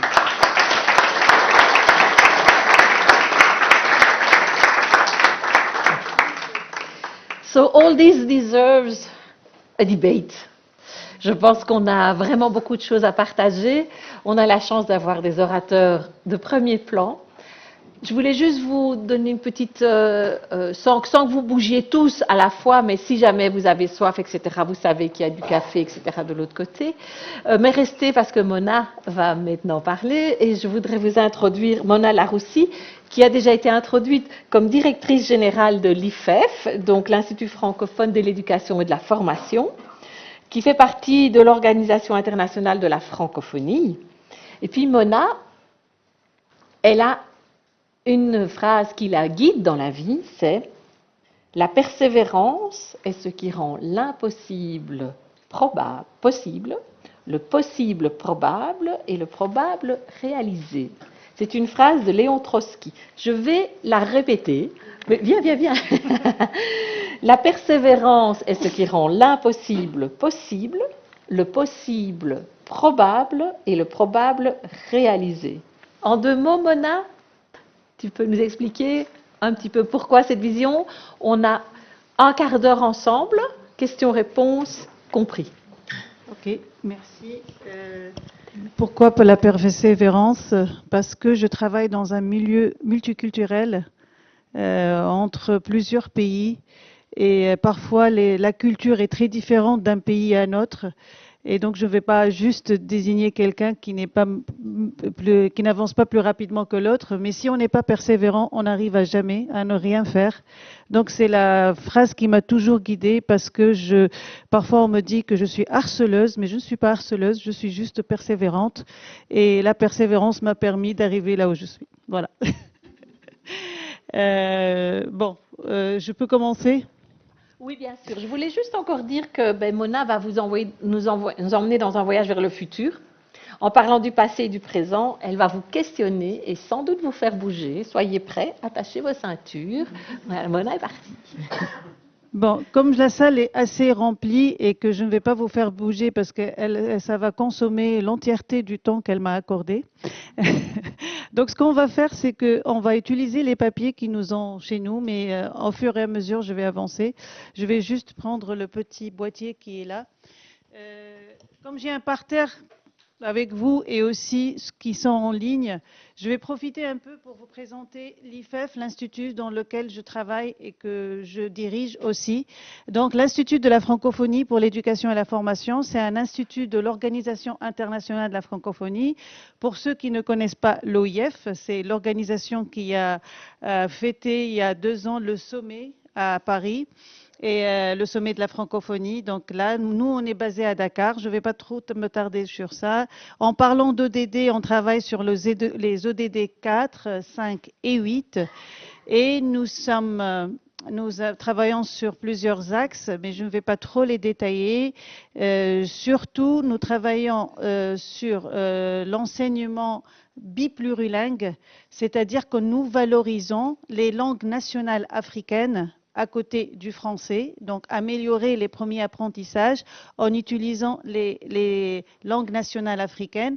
Nous sommes IFADEM, donc que nous menons avec l'Agence universitaire de la francophonie, puis c'est peut-être l'occasion de remercier l'APF qui nous soutient au Sénégal, en RDC et également au Bénin pour déployer la formation des enseignants. Et juste un petit mot, parce qu'on n'arrive pas à atteindre l'élève directement. Donc, pour atteindre l'élève, il faut qu'on passe par l'enseignant. Et il y a 2 jours, c'était la journée de l'enseignant. Nous avons tous eu un enseignant qui a marqué notre vie. Et c'était aussi l'occasion de valoriser cet enseignant et de les remercier pour tout le travail qu'ils font pour nous et pour les autres. Donc, nous avons également un programme des femmes, et c'est pour cela que j'ai apprécié un peu ce que la technologie peut aider les femmes pour être décloisonnées. Donc, un programme pour maintenir le plus longtemps possible les femmes dans les salles de classe. Et nous avons une formation professionnelle et technique, et puis également un programme d'innovation pédagogique. La formation technique et professionnelle, ça fera l'objet de l'après-midi, donc je ne vais pas trop tarder là-dessus. Donc j'arrive maintenant à l'IA en éducation, et là je vais vous demander de prendre vos petites feuilles. Puis je vais juste poser une question. Qui est enseignant dans cette salle? Et puis les autres aussi dans ligne. Est-ce qu'il y a des enseignants? Oui, ok. D'accord. Maintenant, vous allez prendre vos feuilles. Et puis ceux qui ont peur de l'IA, ils vont prendre la feuille rouge que l'IA va les remplacer, va transformer l'enseignant, qui vont se retrouver en chômage. Ils prennent la feuille rouge. Ceux qui doutent encore prennent la feuille orange. Et ceux qui n'ont pas peur de l'IA, parce que l'IA, c'est un outil comme un autre, comme disait tout à l'heure Anna, prennent la feuille verte. Donc, essayez de lever, comme ça on voit les mosaïques des feuilles. Oh, super. Bon, ce qui est très bien, c'est qu'il n'y a pas de rouge. Super. Donc, au fur et à mesure qu'on va avancer, si vous voulez changer de couleur, vous pouvez le faire. Donc, si tout le monde va être au vert, ça sera super, ou ça ne sera pas super. Si tout le monde va aller au rouge, ça sera aussi bien. Donc, l'essentiel, c'est que, tout à l'heure, on parlait de critical thinking, d'esprit critique. L'essentiel, qu'on arrive à cet esprit critique de dire, l'IA est là, qu'est-ce qu'on va faire avec? Donc voilà, je vais essayer d'avancer. Je vais prendre le sujet de l'IA sur 3 points. La formation des enseignants, l'adaptation des programmes et comment repenser l'évaluation. Et je reviens là-dessus tout à l'heure. Donc je vais commencer par le premier. Peut-être je vous poserai la question, c'est plus simple. Pourquoi on doit former les enseignants à l'IA? Comme ça, je prends tout le temps, mais je ne prends pas de questions après. Pourquoi on doit former les enseignants à l'IA? Ben, ça peut être un mot, hein, pas forcément une phrase. Voilà. Oui. Ok. I'm going to take a mic. C'est un instrument. Ok.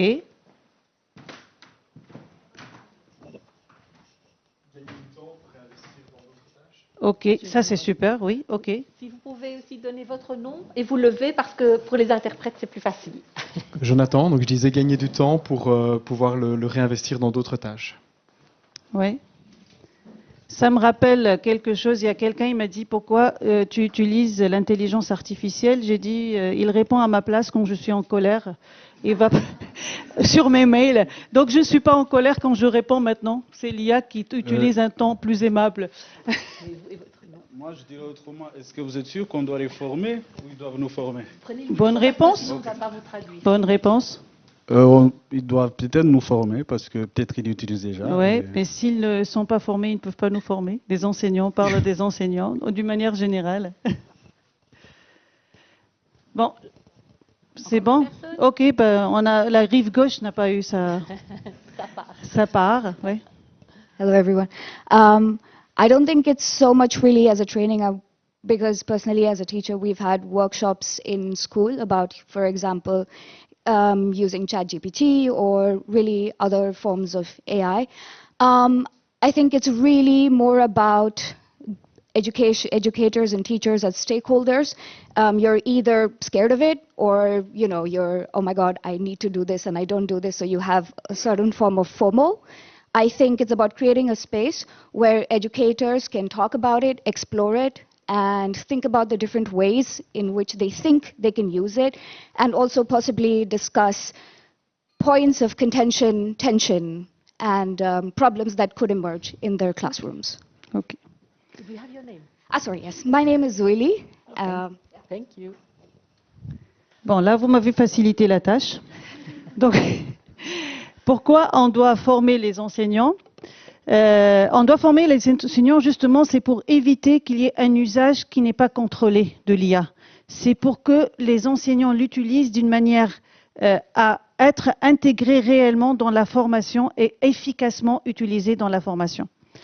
Après, très peu de pays ont un cadre national pour former les enseignants à l'IA. Donc, c'est aussi une occasion pour mettre en place un cadre national pour les former. Et si, en plus, ce qui est plus difficile, c'est que l'IA avance, évolue très rapidement. Donc, je les forme aujourd'hui. Anna, tout à l'heure, a parlé de 36 mois. Moi, je parle en IA de 6 à 5 mois. Est-ce qu'on doit nous-mêmes faire une formation tous les 5 mois aux enseignants, ou est-ce qu'il est intéressant de mettre en place un système de formation continue qui permet à ces enseignants d'être toujours formés?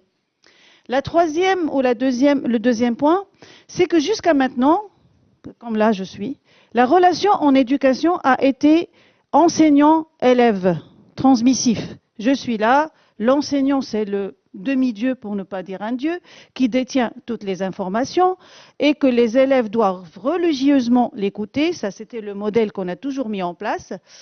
Et malheureusement, ce modèle a changé, une nouvelle triptyque. Il y avait le numérique, donc l'enseignant parlait et l'élève cherchait sur Google si l'information était correcte ou non, et puis il même répondait. Et maintenant, avec l'IA, l'enseignant peut poser le problème et l'IA, il a la réponse.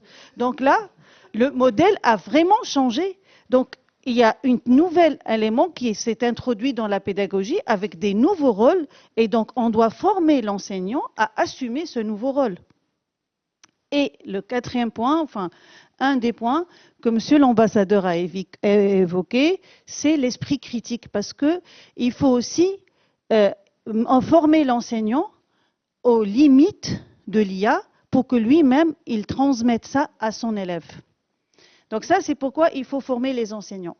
Maintenant, tout ça, et puis ça, c'est des points aussi qui ont été évoqués, donc ça me facilite la vie, tout ça en tenant compte de l'éthique. Donc tout ce qui est souveraineté et sécurité des données qui est très importante. On a vu au moment de la Covid où les enseignants utilisaient tout le temps des outils parce qu'ils ne savaient pas, ils n'étaient pas formés. Ils utilisaient beaucoup d'outils et ils mettaient beaucoup de données qui les concernent et qui concernent leurs élèves sur le net. Et vous savez que ces données-là, ça va être une source de travail pour les autres qui vont analyser ces données. Et Monsieur l'ambassadeur, vous avez aussi parlé de données. Donc ça peut être dans un bon ou mauvais tranchant d'utiliser les données pour décider, mais aussi pour décider pour les autres. L'accessibilité, tout le monde a parlé et je reviendrai là-dessus. Malheureusement, on n'a pas tous le même accès au numérique. On n'accède pas tous de la même manière, on n'a pas tous le même débit, on n'a pas tous la possibilité d'avoir la connexion. Donc la connexion ne doit pas aggraver encore cette inégalité. À l'IFEF, on utilise des moyens pour parler de numérique solidaire. C'est-à-dire que là, vous êtes à Bruxelles, vous avez la possibilité de cliquer sur votre téléphone, vous avez la 5G avec toutes les vidéos qui vont avec. Ce n'est pas le cas de plusieurs pays où on n'a pas cet accès-là. Et donc, il ne faut pas que l'IA encore renforce ce gap entre les gens. Et puis, il y a l'inclusion, donc vous l'avez mentionné, donc je ne vais pas parler de ça, mais ça, surtout pour que les besoins spécifiques des élèves ne soient aussi introduits dans cette équation. Est-ce que les couleurs restent au vert et au rouge? Est-ce que vous avez encore changé d'avis? C'est bon? OK. On avance. Encore une petite réaction en ligne, et je vais la résumer. C'est la réaction de Josiane et Olfa. L'IA présente des opportunités énormes d'amélioration du processus d'enseignement, d'apprentissage, aussi en évitant des tâches répétitives. Et donc, j'ai 3 personnes qui sont tout à fait pour. OK, ça marche. On est pour, c'est surtout... on est pour, ça évite les tâches, personnalisation des tâches, mais il ne faut pas que ça nous prend toutes les tâches. Moi, je vais juste reprendre un peu le cadre de l'UNESCO pour dire quels sont les niveaux qu'on peut introduire dans la création pour les enseignants. Je pense qu'on pourrait parler de 3 niveaux. Le premier niveau, ce que vous venez d'évoquer, Oriane, c'est le niveau de personnalisation. Moi, j'ai soutenu une thèse il y a maintenant très longtemps où j'ai parlé de personnalisation avec l'intelligence artificielle, les heuristiques et tout ça, et tout le monde pensait que je rêvais. Et bien maintenant, si j'avais fait ma thèse aujourd'hui, je l'aurais fait en 4 mois, pas en 3 ans et demi, parce qu'elle aurait personnalisé le parcours très vite. Mais bon, ça a permis à la technologie d'avancer aussi. Donc les 3 niveaux, c'est 1, la personnalisation des parcours, des évaluations, de faire des tâches répétitives qu'on n'a pas envie de faire, mais il faut qu'on se concentre à des tâches qui sont plus haut niveau, qu'on ne laisse pas les choses pour nous. Donc ça, c'était le premier niveau.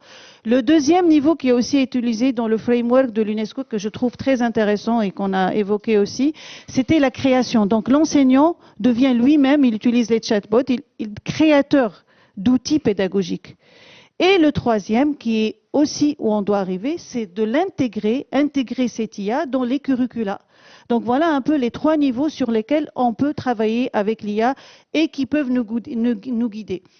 Les 3 niveaux ne doivent pas être l'un à la suite de l'autre. Ils peuvent être chacun indépendants, chacun de son niveau. On ne peut pas avoir tous les enseignants créateurs.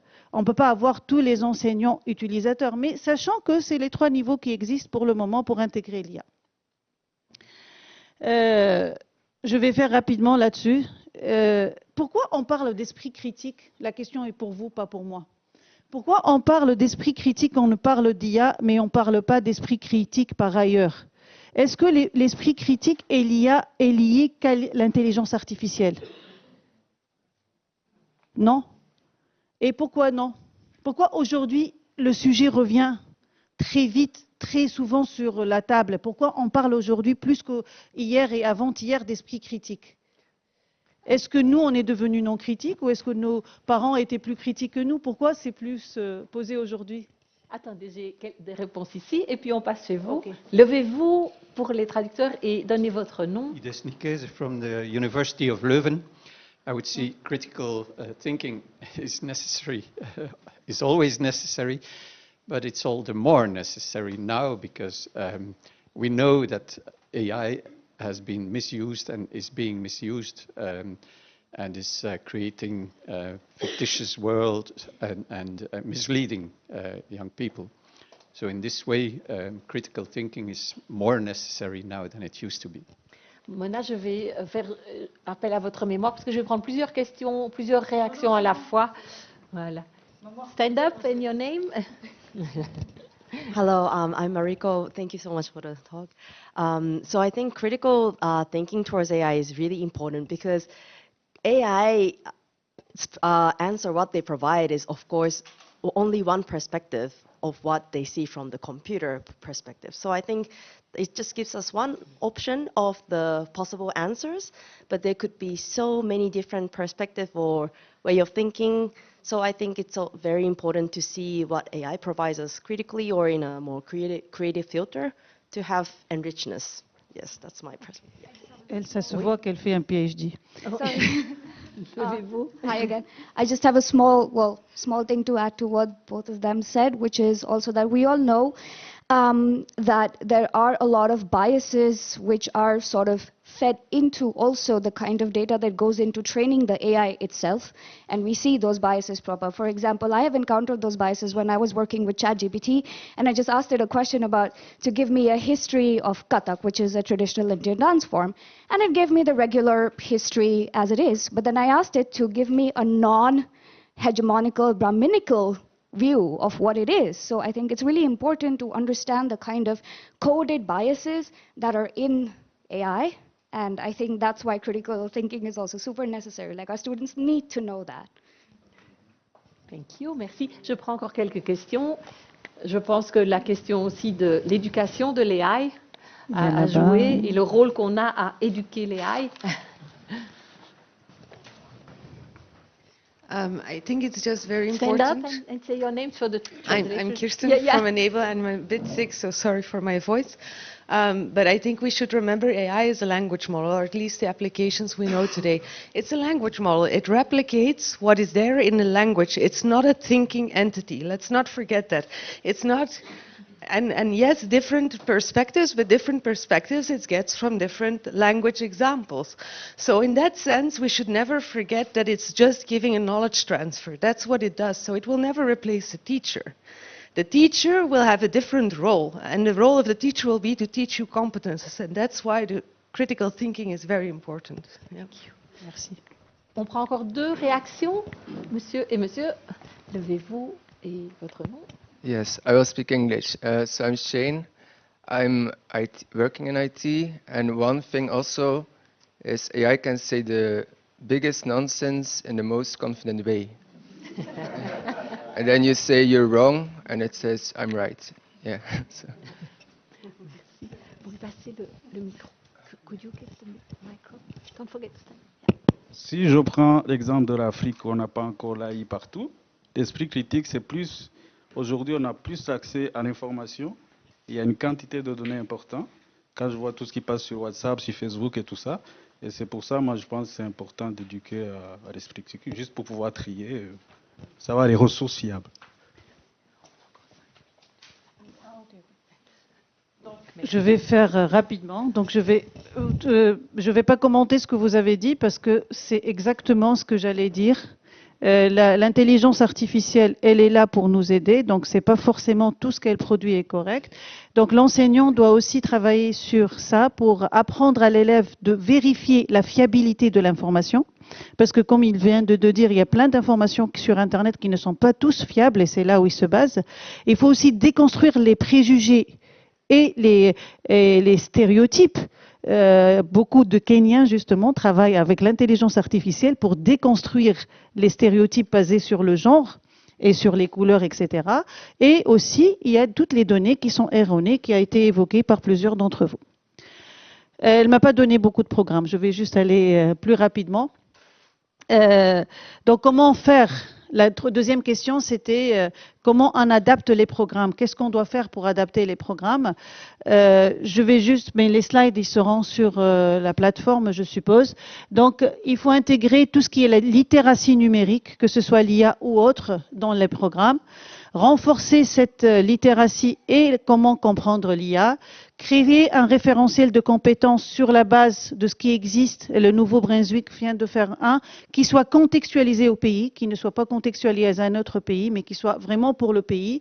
Et inclure deux modules sur l'utilisation de l'IA.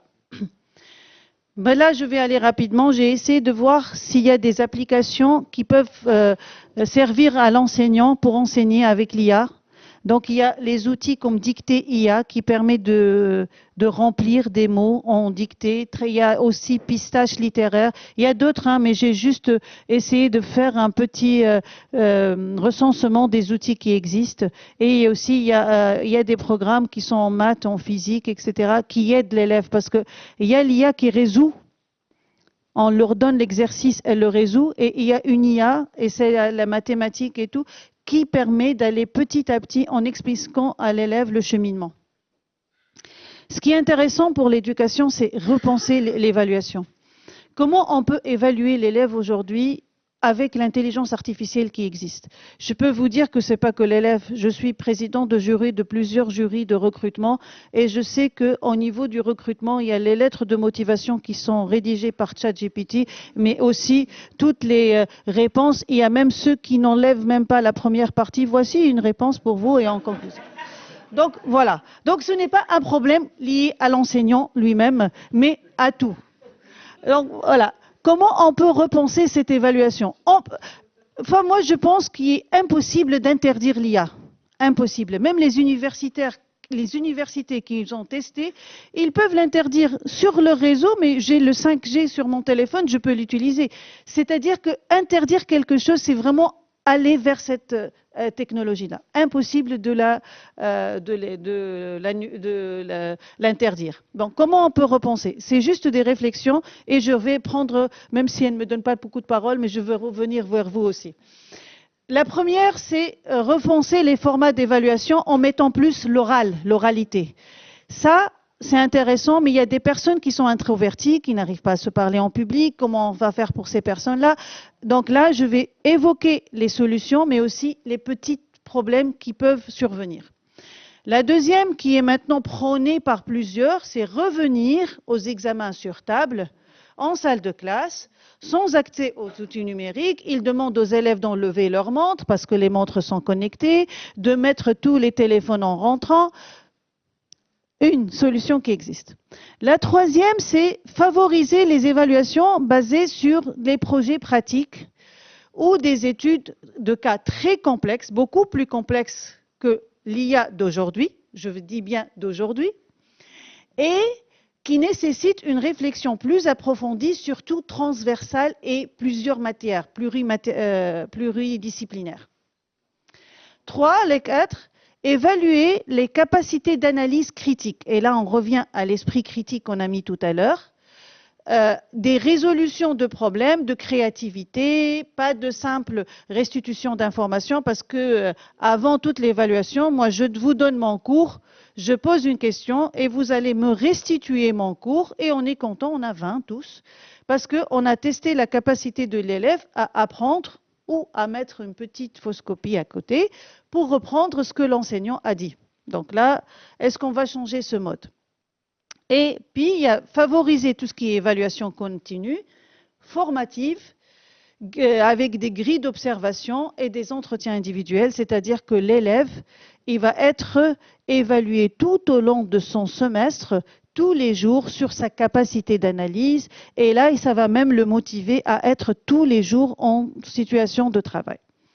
Et puis, et ça aussi c'est important, c'est sensibiliser sur l'intégrité académique. Là, l'IA est là, on l'utilise, mais comment on peut l'utiliser?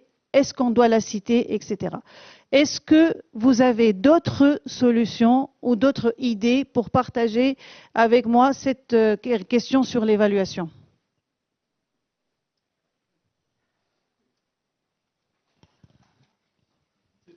To add on top that if you look under Bloom's taxonomy, which has various methods, actually is taken care of.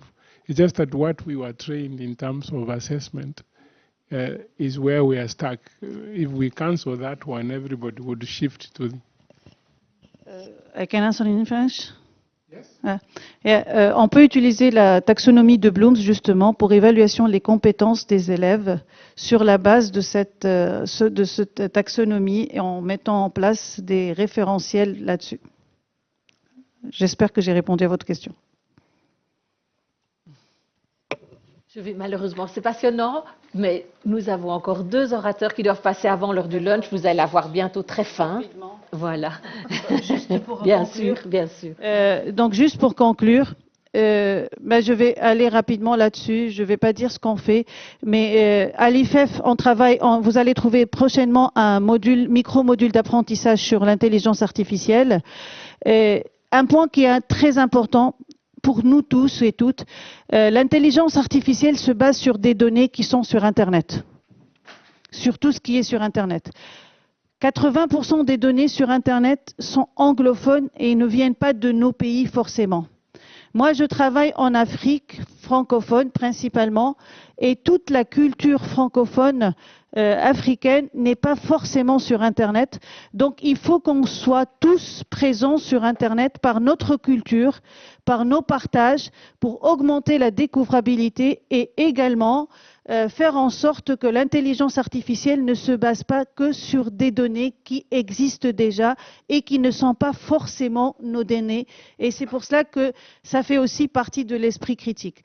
Donc là, pour conclure, je trouve que l'IA, on doit l'utiliser comme un outil, pas comme un remplaçant. Et là, ça a été évoqué par Anna. Il est très important que l'enseignant maîtrise l'usage responsable de l'IA et qu'il responsabilise l'élève là-dessus. On travaille un peu sur les compétences du 21e siècle. Parmi les compétences du 21e siècle, c'est favoriser tout ce qui est travail en collaboration et éviter le repli sur soi et aussi mettre en place des innovations. Donc là, pour conclure, il faut, à mon avis, l'intelligence artificielle devrait être considérée comme un atout pour l'éducation et non pas un concurrent. Merci. Merci beaucoup.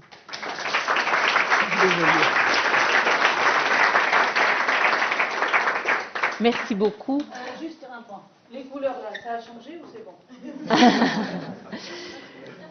Toutes les interventions sont passionnantes. N'hésitez pas à interpeller nos orateurs pendant le lunch. Vous aurez une heure et demie de lunch si vous ne participez pas aux animations. Now I'm going to give the floor to Tony. Tony is a full-breed serial entrepreneur. Am I right? He's started so many companies. He's also giving speeches, teaching. But what's really interesting us is your initiative Kitabu. I will keep on missing it. Kitabu for to integrate AI and digital skills for Kenyan students. Maybe it's going further already. Yeah. I found some strong statements about Tony, and so I'd like to read them to you. I believe that Africa isn't here to catch up. We're here to lead. AI is our equalizer. It's not just some fancy tech, it's how we solve our own problems. It's how we turn the tables. AI gives us the power to create our own opportunities. AI lets us write our own rules and show the world what Africa can do. We're not asking for a seat on the table. We're building our own. And the way Tony goes on with life is show up, innovate, and challenge the status quo. If you're ready to change the game, let's connect and make some noise. You have 15 minutes. I will take even less than that. Okay. All right. So you can hear me? This is good? Yes. Okay. Kitabu is a company I built because I'm dyslexic. I struggled. I was the flower that bloomed after school was over. It took me a very long time to get through it. It took me 10 years to finish my degrees. Average students took 4 years. That's how much I struggled. And Kitabu is Swahili for book, and in most of the countries in the world, and most languages, it also means book in some way, Urdu, Arabic, whatever it is. And I want to give you a short story which I will tell in 5 minutes. So the goal was scaling AI tutoring for quality learning in Africa. And I want to tell you a story, because I'm not a non-story person. This is Jane, and this is Julius. Jane is Julius's teacher, and she has taught Julius and kids like him for 7 to 10 years. But Jane and Julius have a problem. It's a very simple problem. It's not a big problem. It's a simple problem. The amount of time Jane's daily life as a teacher is used in lesson planning, which is a requirement in Kenya, is about 40% of her day, creating a lesson plan. It's required for a teacher to create a lesson plan in the classroom, 40% of her day. And for Julius, he spends about 41% of his day waiting for Jane to come and teach him, because he's in a class of 40 students. And Jane is doing her best to talk to Julius. And it's not Jane's fault, it's not Julius's fault, it's not Kenya's fault. We are a country of children. More than half of us are under 23. Half.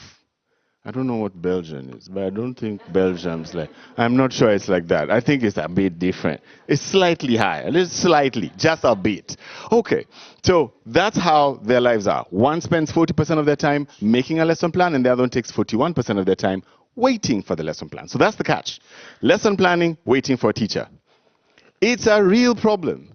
And so what we came up with was an AI lesson plan creator for a teacher that used ChatGPT 3.5, and we put a database in the middle of all the content that they could use from the Kenya Institute of Curriculum Development, which basically means we told the AI what to create for the teacher. It moved a thing that took 4.5 hours per week to something that takes less than 15 minutes a week, 2 minutes a day. And they even get 4 options that they can choose from for the lesson plan they have. This thing is supposed to play but PowerPoint. Then for the kids, we created an AI tutor. We removed all the other stuff from the phone. Everything else was removed except setup. And Somanasi, which is Swahili for Learn With Us. And it's basically a chatbot that knows it's talking to a child, has limitations on what it can be able to do. There are guardrails. It can do it in English and Kiswahili, and is using, as you all know, I think, I hope, is using voice prompts now. It was not before. When we did it, there were no voice prompts. Now there are voice prompts. And it's allowed kids to be able to ask questions, because one of the biggest challenges children have in a classroom of 40 is self-esteem.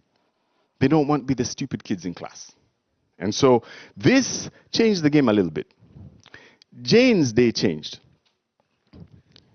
42.9% of her time is spent talking to children, and 28.6% of her time is spent on self-development. If you remember, the previous slide showed it was 1.8% of her time developing herself. Julius's day has also changed. It's reduced from waiting for a teacher for 2% of the time to 10% of the time. He's now doing group work because the kids want to work with each other. He's studying because he's got a personal AI tutor, and he's doing 25% of his assessments. He has 10% one-on-one time with the teacher. The teacher needs him less, he needs the teacher less, and he's doing better in class. How much better? This is August. In August, James was almost 2 years behind in his curriculum because of COVID. 2 years behind in August. By May of the next year, he was 6 months ahead. He jumped 24.8 months in 9 months. Not just him, his whole class. What I'm saying is, when he was in grade 7, he was doing grade 5 work in August. In May this year, he was doing grade 7, going to grade 8 work. I don't think you get it. Let me help you understand. When we did the report and we gave it back to the people who funded us, these 2 people invited us to talk about it. Because they've never seen that level of scoring in the work they have done in education. Full stop. So he was obviously excited because Bill is on who funded the product. And Sam was excited because he wanted to know what AI actually does for countries in the developing nations. The reason why I asked our ambassador what we will do about Europe is because this is what America did in less than 6 months. That's how hard they're looking to find proof that it works. I cannot wait to see what Europe does. And now we have a project partnership with the Kenyan government and the Nairobi County to try and replicate that in 2,800 schools in Nairobi, with 14,000 teachers and more than 400,000 students, just to see what it can do. That's the power of artificial intelligence. I'm not saying there are no gaps. That's not what I'm saying. I'm just saying that when you have very few options, anything is better than nothing. And we've had nothing for a very long time. I hope that makes sense. Thank you very much. Stay with us. I hope I kept to my 5 minutes. Did I keep my 5 minutes? Yeah, you have another 5 minutes for questions and answer. Any questions from anyone? So, questions, reactions. Your mic? No, okay. We'll take this one. I will give you another one. No. Thank you so much. I have a question regarding the teachers' use of the app you introduced.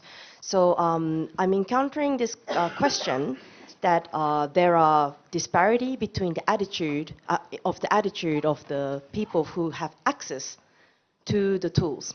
So there are people who is really willing to take advantage, and they make a lot of explanation of what the tool can do for us, how it can enhance my performance, shorten my all these lengthy tasks, etc. While same group of people who has equal access to the same tool have some sort of yes, let's say I know the tool is there.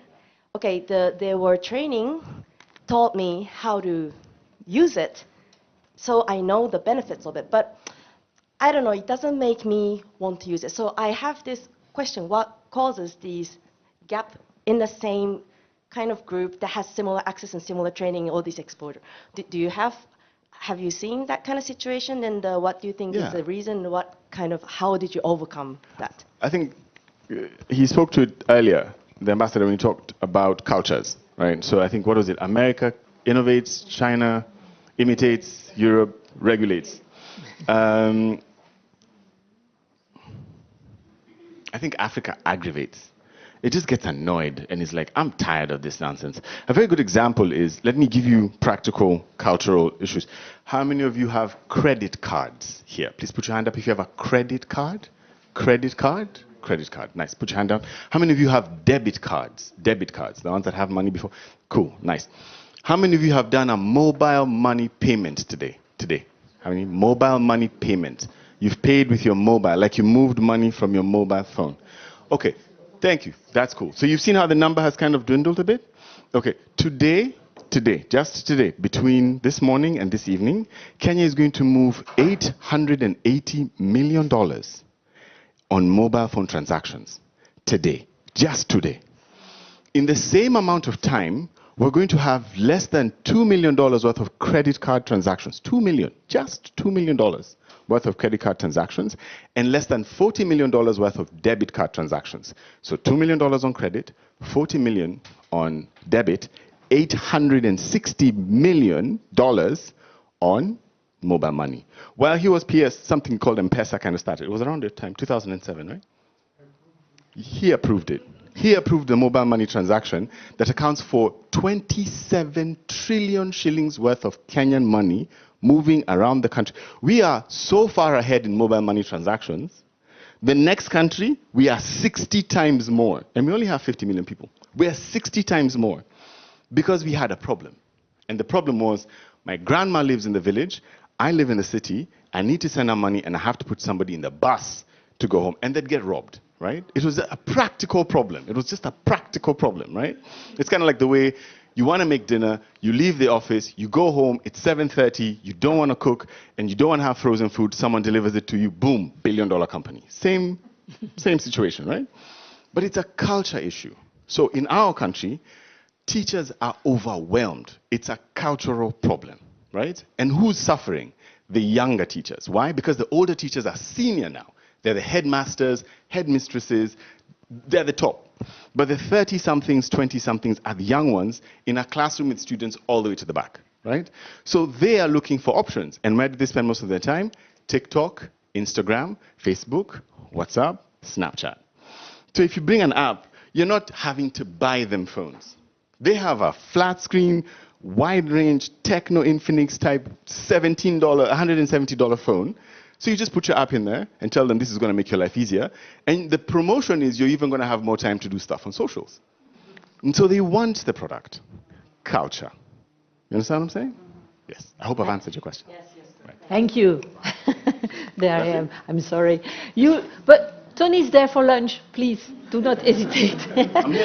Let him eat a little bit, but...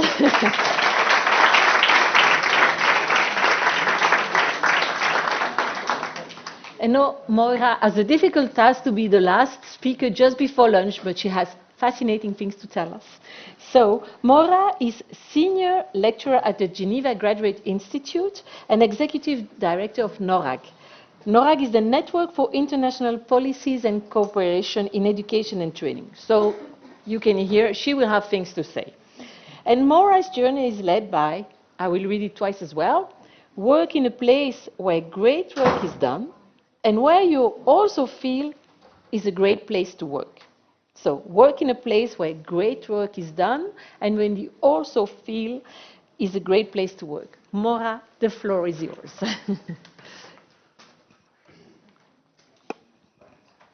Thank you. Okay, so I'm between you and your lunch. I'm very aware of this, but I will try to at least entertain, if not inform. So when I was first discussing this presentation, I was asked to talk about inequities and AI and ethics, and you will have all seen the little flyers that I put out earlier where we have a publication about this. And really, I think what I wanted to talk to you about today was something that was going beyond classrooms, behind what actually is happening with AI. So starting it out, sorry, I'm going to go back one, because, no, I'm not. Yes, I am. There we go. Because when we're thinking about critical literacy for AI, we have to think about the social and the technical and the political and economic. Because if we don't actually address all of these issues, then we cannot, number one, use AI in an ethical way. We cannot develop AI and design AI in ways that are useful and ethical, and nor can we then think about deploying and funding AI that is ethical, useful for education, not for AI. Not only for profit. It's not to say that profit is a bad thing. Some profit is absolutely fine. But if it's for that and not for education, that's when it becomes problematic. Okay, here we go. So first of all, thinking about this one level, which is the users, and there's a lot that's done in the education world around the users. Our Kenyan colleagues have now left the room, unfortunately, but we can't ignore the fact that this work that was done, talk about artificial intelligence relying on human intelligence. There were Kenyan workers who were exploited in terms of the amount of money that they were paid. And not only were they exploited in terms of the money that they were paid, their social emotional well-being was basically put on the line in order for certain AI applications to be clean enough to be allowed into national systems and into schools particularly. So the work that was done to clean up AI, to make it okay for our children's social and emotional well-being, has damaged those workers' social and emotional well-being. And we can't lose sight of those workers when we're also then talking about the teachers and other decision makers as well. In terms of the users with, if we look at this Gartner hype cycle for emerging technologies, this is something that's been used with many different technologies. We're currently right at the top of the peak of inflated expectations as far as these technology people, this is not me saying this, these are technology specialists saying this. In order to, so things are going to probably go down and then they're going to go up again. But one of the things that the technologists know when you get to that point is you then have to do much more experimentation in order to work out what it is that is useful, etc. So these experiments are great because then we're going to be able to separate the wheat from the chaff, so to speak. But those experiments are going to be on human beings. It is human experimentation. Where is the consent? Where are the guardrails? Very, very happy to see that those are being put in place, but let's also be very careful about how much we joke about regulation being a bad thing, okay? There is absolutely a place for it. If there are guardrails for human experimentation in labs, there should be, and there will be, hopefully, guardrails here as well. Okay, moving on to something in the technical space. So the data and the algorithms. And here, as was mentioned by many people, the data, you know, it's like basically saying, right, we scraped the entire web, and so we now have the world inside our language models, our images, etc., etc. It's not the world. It's a very specific slice of the world, okay? Which is why I was extremely pleased to hear that the ambassador saying that, you know, he opened up Kenyan data in order to allow the development of something that was contextually useful, specific, and helpful. That you're using the Kenyan curriculum and approved materials as part of your app is absolutely what needs to be done in order to avoid this problem, which is we have this Western and white, we have educated and English-speaking. Mone, what you were saying was absolutely spot on, with the francophonie and also then national languages in all of these different countries, and also minority languages, because all of the countries in my continent in Africa, we have the official language, we have the colonial language, we then have multiple other languages, and also in Asia, and also in many Latin American countries. Industrialized, the people who had the computers in order to make the content in order for it to be on the web are mainly in industrialized countries, or were. Rich, now be very careful with this idea of rich. This is about global south, global north, but it is also about rich and poor in the global north, and increasingly the difference between rich and poor in the global south. Because those people whose data was scraped in Kenya or in Zimbabwe, in my country, or in any of these countries, they're going to be people who are relatively privileged in their own countries. And I do believe that this is the reason why, as our colleague over there said, they can say absolute nonsense with such confidence, because that is a function of privilege. Sometimes when you listen to privileged people telling you absolute nonsense, but with total confidence, that's what sometimes what ChatGPT sounds like to me. Okay. So then what are the implications of that? The implications, yes, it is about access, that digital divide when we're talking about access, sure, definitely. But who gets represented? And then, to what extent is that representation reinforced? To what extent is that representation amplified? Anyone who's done a Google image search or an image search in any AI, or tried to generate an image with the word African, what do you get? What do you get? You get a woman in braids with beads and more beads. And she's beautiful. She's beautiful. Which is wonderful. But if you put European into exactly the same, what do you get? We're in Brussels. What do you get if you put European into the same search engine? Sorry? You get a map. You don't get a person. You get a map, and you get a blue flag with yellow stars on it. So European is talking about a region, it's talking about multiplicities, it's talking about union, it's talking about politics. African, one woman, one story, one hairstyle, one set of jewelry. And beads. That's the jewelry. Okay?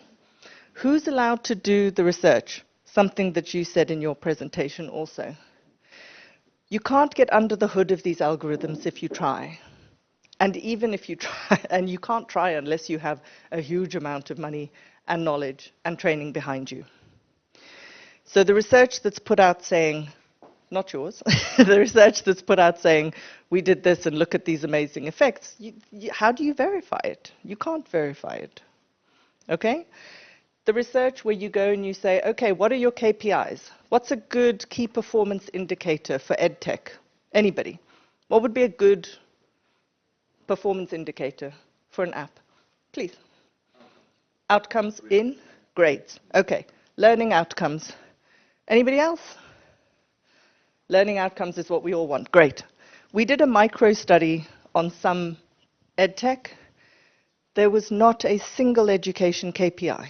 The KPIs were about implementation of the technology. And if we implement the technology properly, then magic happens, and then learning outcomes. There was nothing there that actually gave you a clean path through it. Governance then, in whose interest?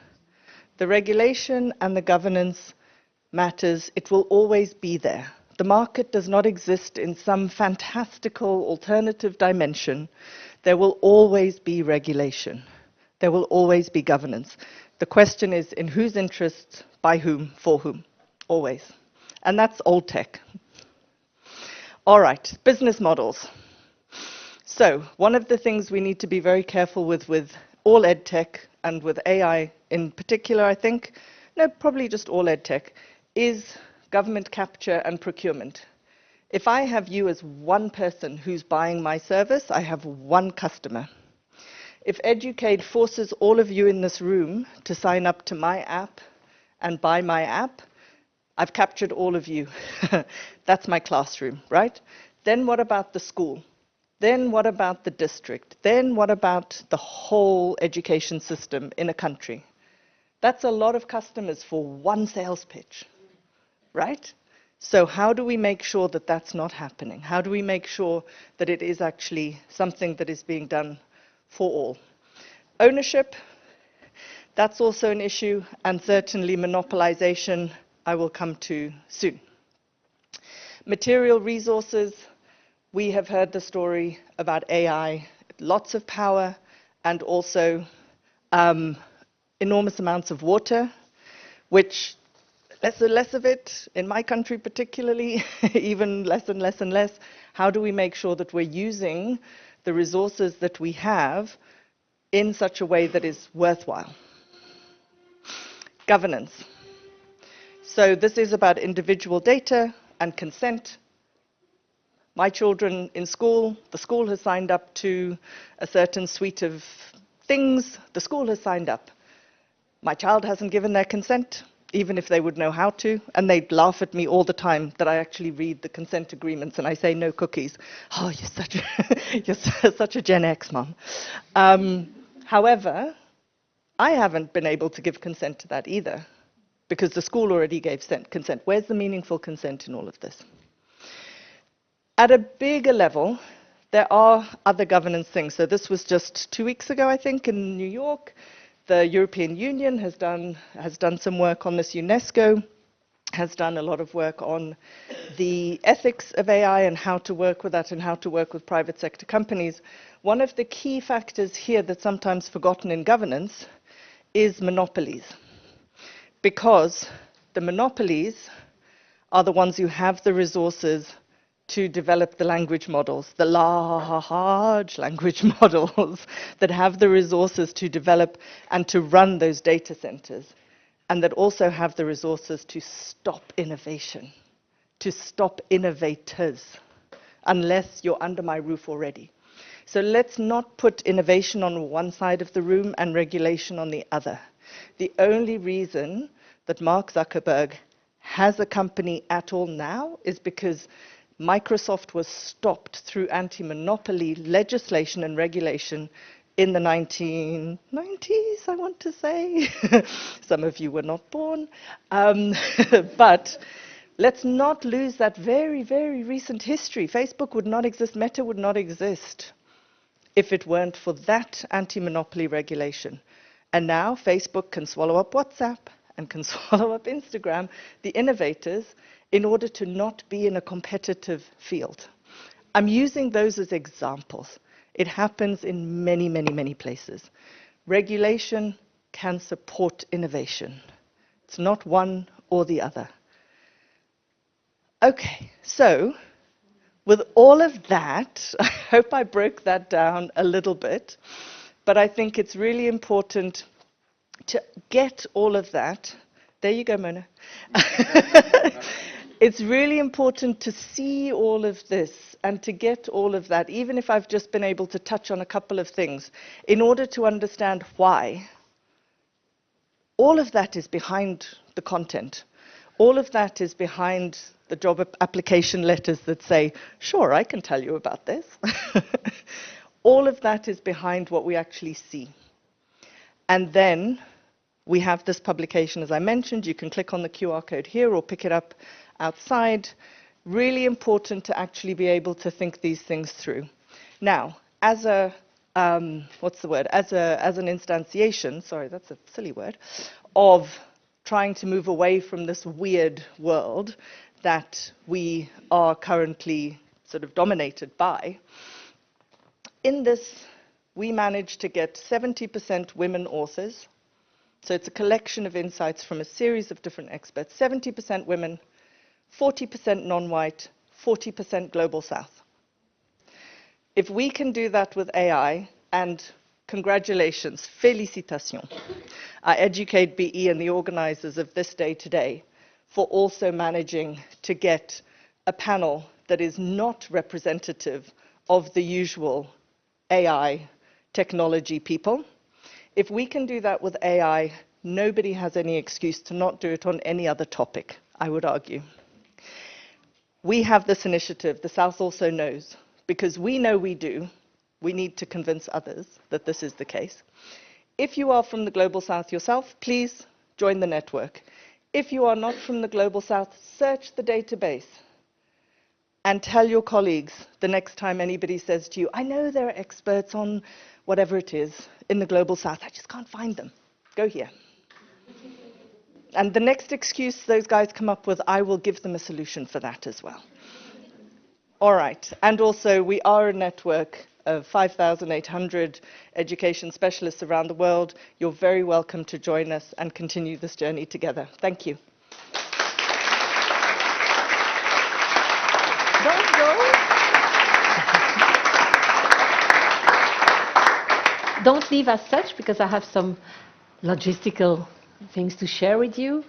So, first of all PowerPoints, everything will be on site. Everything is recorded. You will find it back on the website of Educate. Just give us some few days. Secondly, there was an interesting insight from an online participant who said, I consider AI tools as very valuable team members. So and now logistics. There's food, but there's also animation. You're going to have great vegetarian sustainable food, I'm sure of that.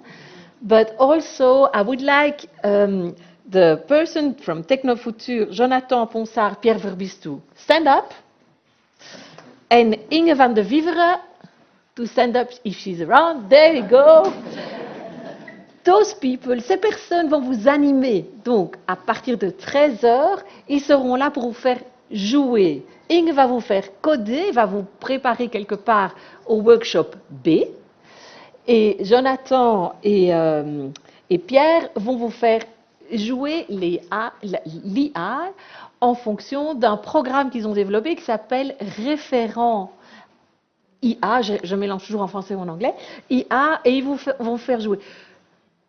Ne les laissez pas seuls, allez-y nombreux. Je sais que vous aurez envie de me reprendre encore un dessert et de faire encore un petit peu de réseautage, etc. Mais ils seront là, ils sont prêts pour vous. Après ça, à 14h, et j'aimerais vous demander de vraiment respecter les horaires, par respect pour les orateurs. Vous aurez des ateliers dans ces deux salles-ci. Normalement, vous vous êtes inscrits à l'entrée. Il y a beaucoup d'inscriptions, c'est super. Je voudrais demander au modérateur de l'atelier A de se lever et de nous montrer qui il est. Atelier A, voilà. Donc l'atelier A sera avec votre nom ? Avec Lynn. L'atelier B, c'est moi qui vais modérer. Pardon, B. L'atelier B sera modéré par ? Voilà. Donc, c'est lui à qui vous devez parler tantôt. L'atelier C sera modéré par moi, par toutes mes excuses.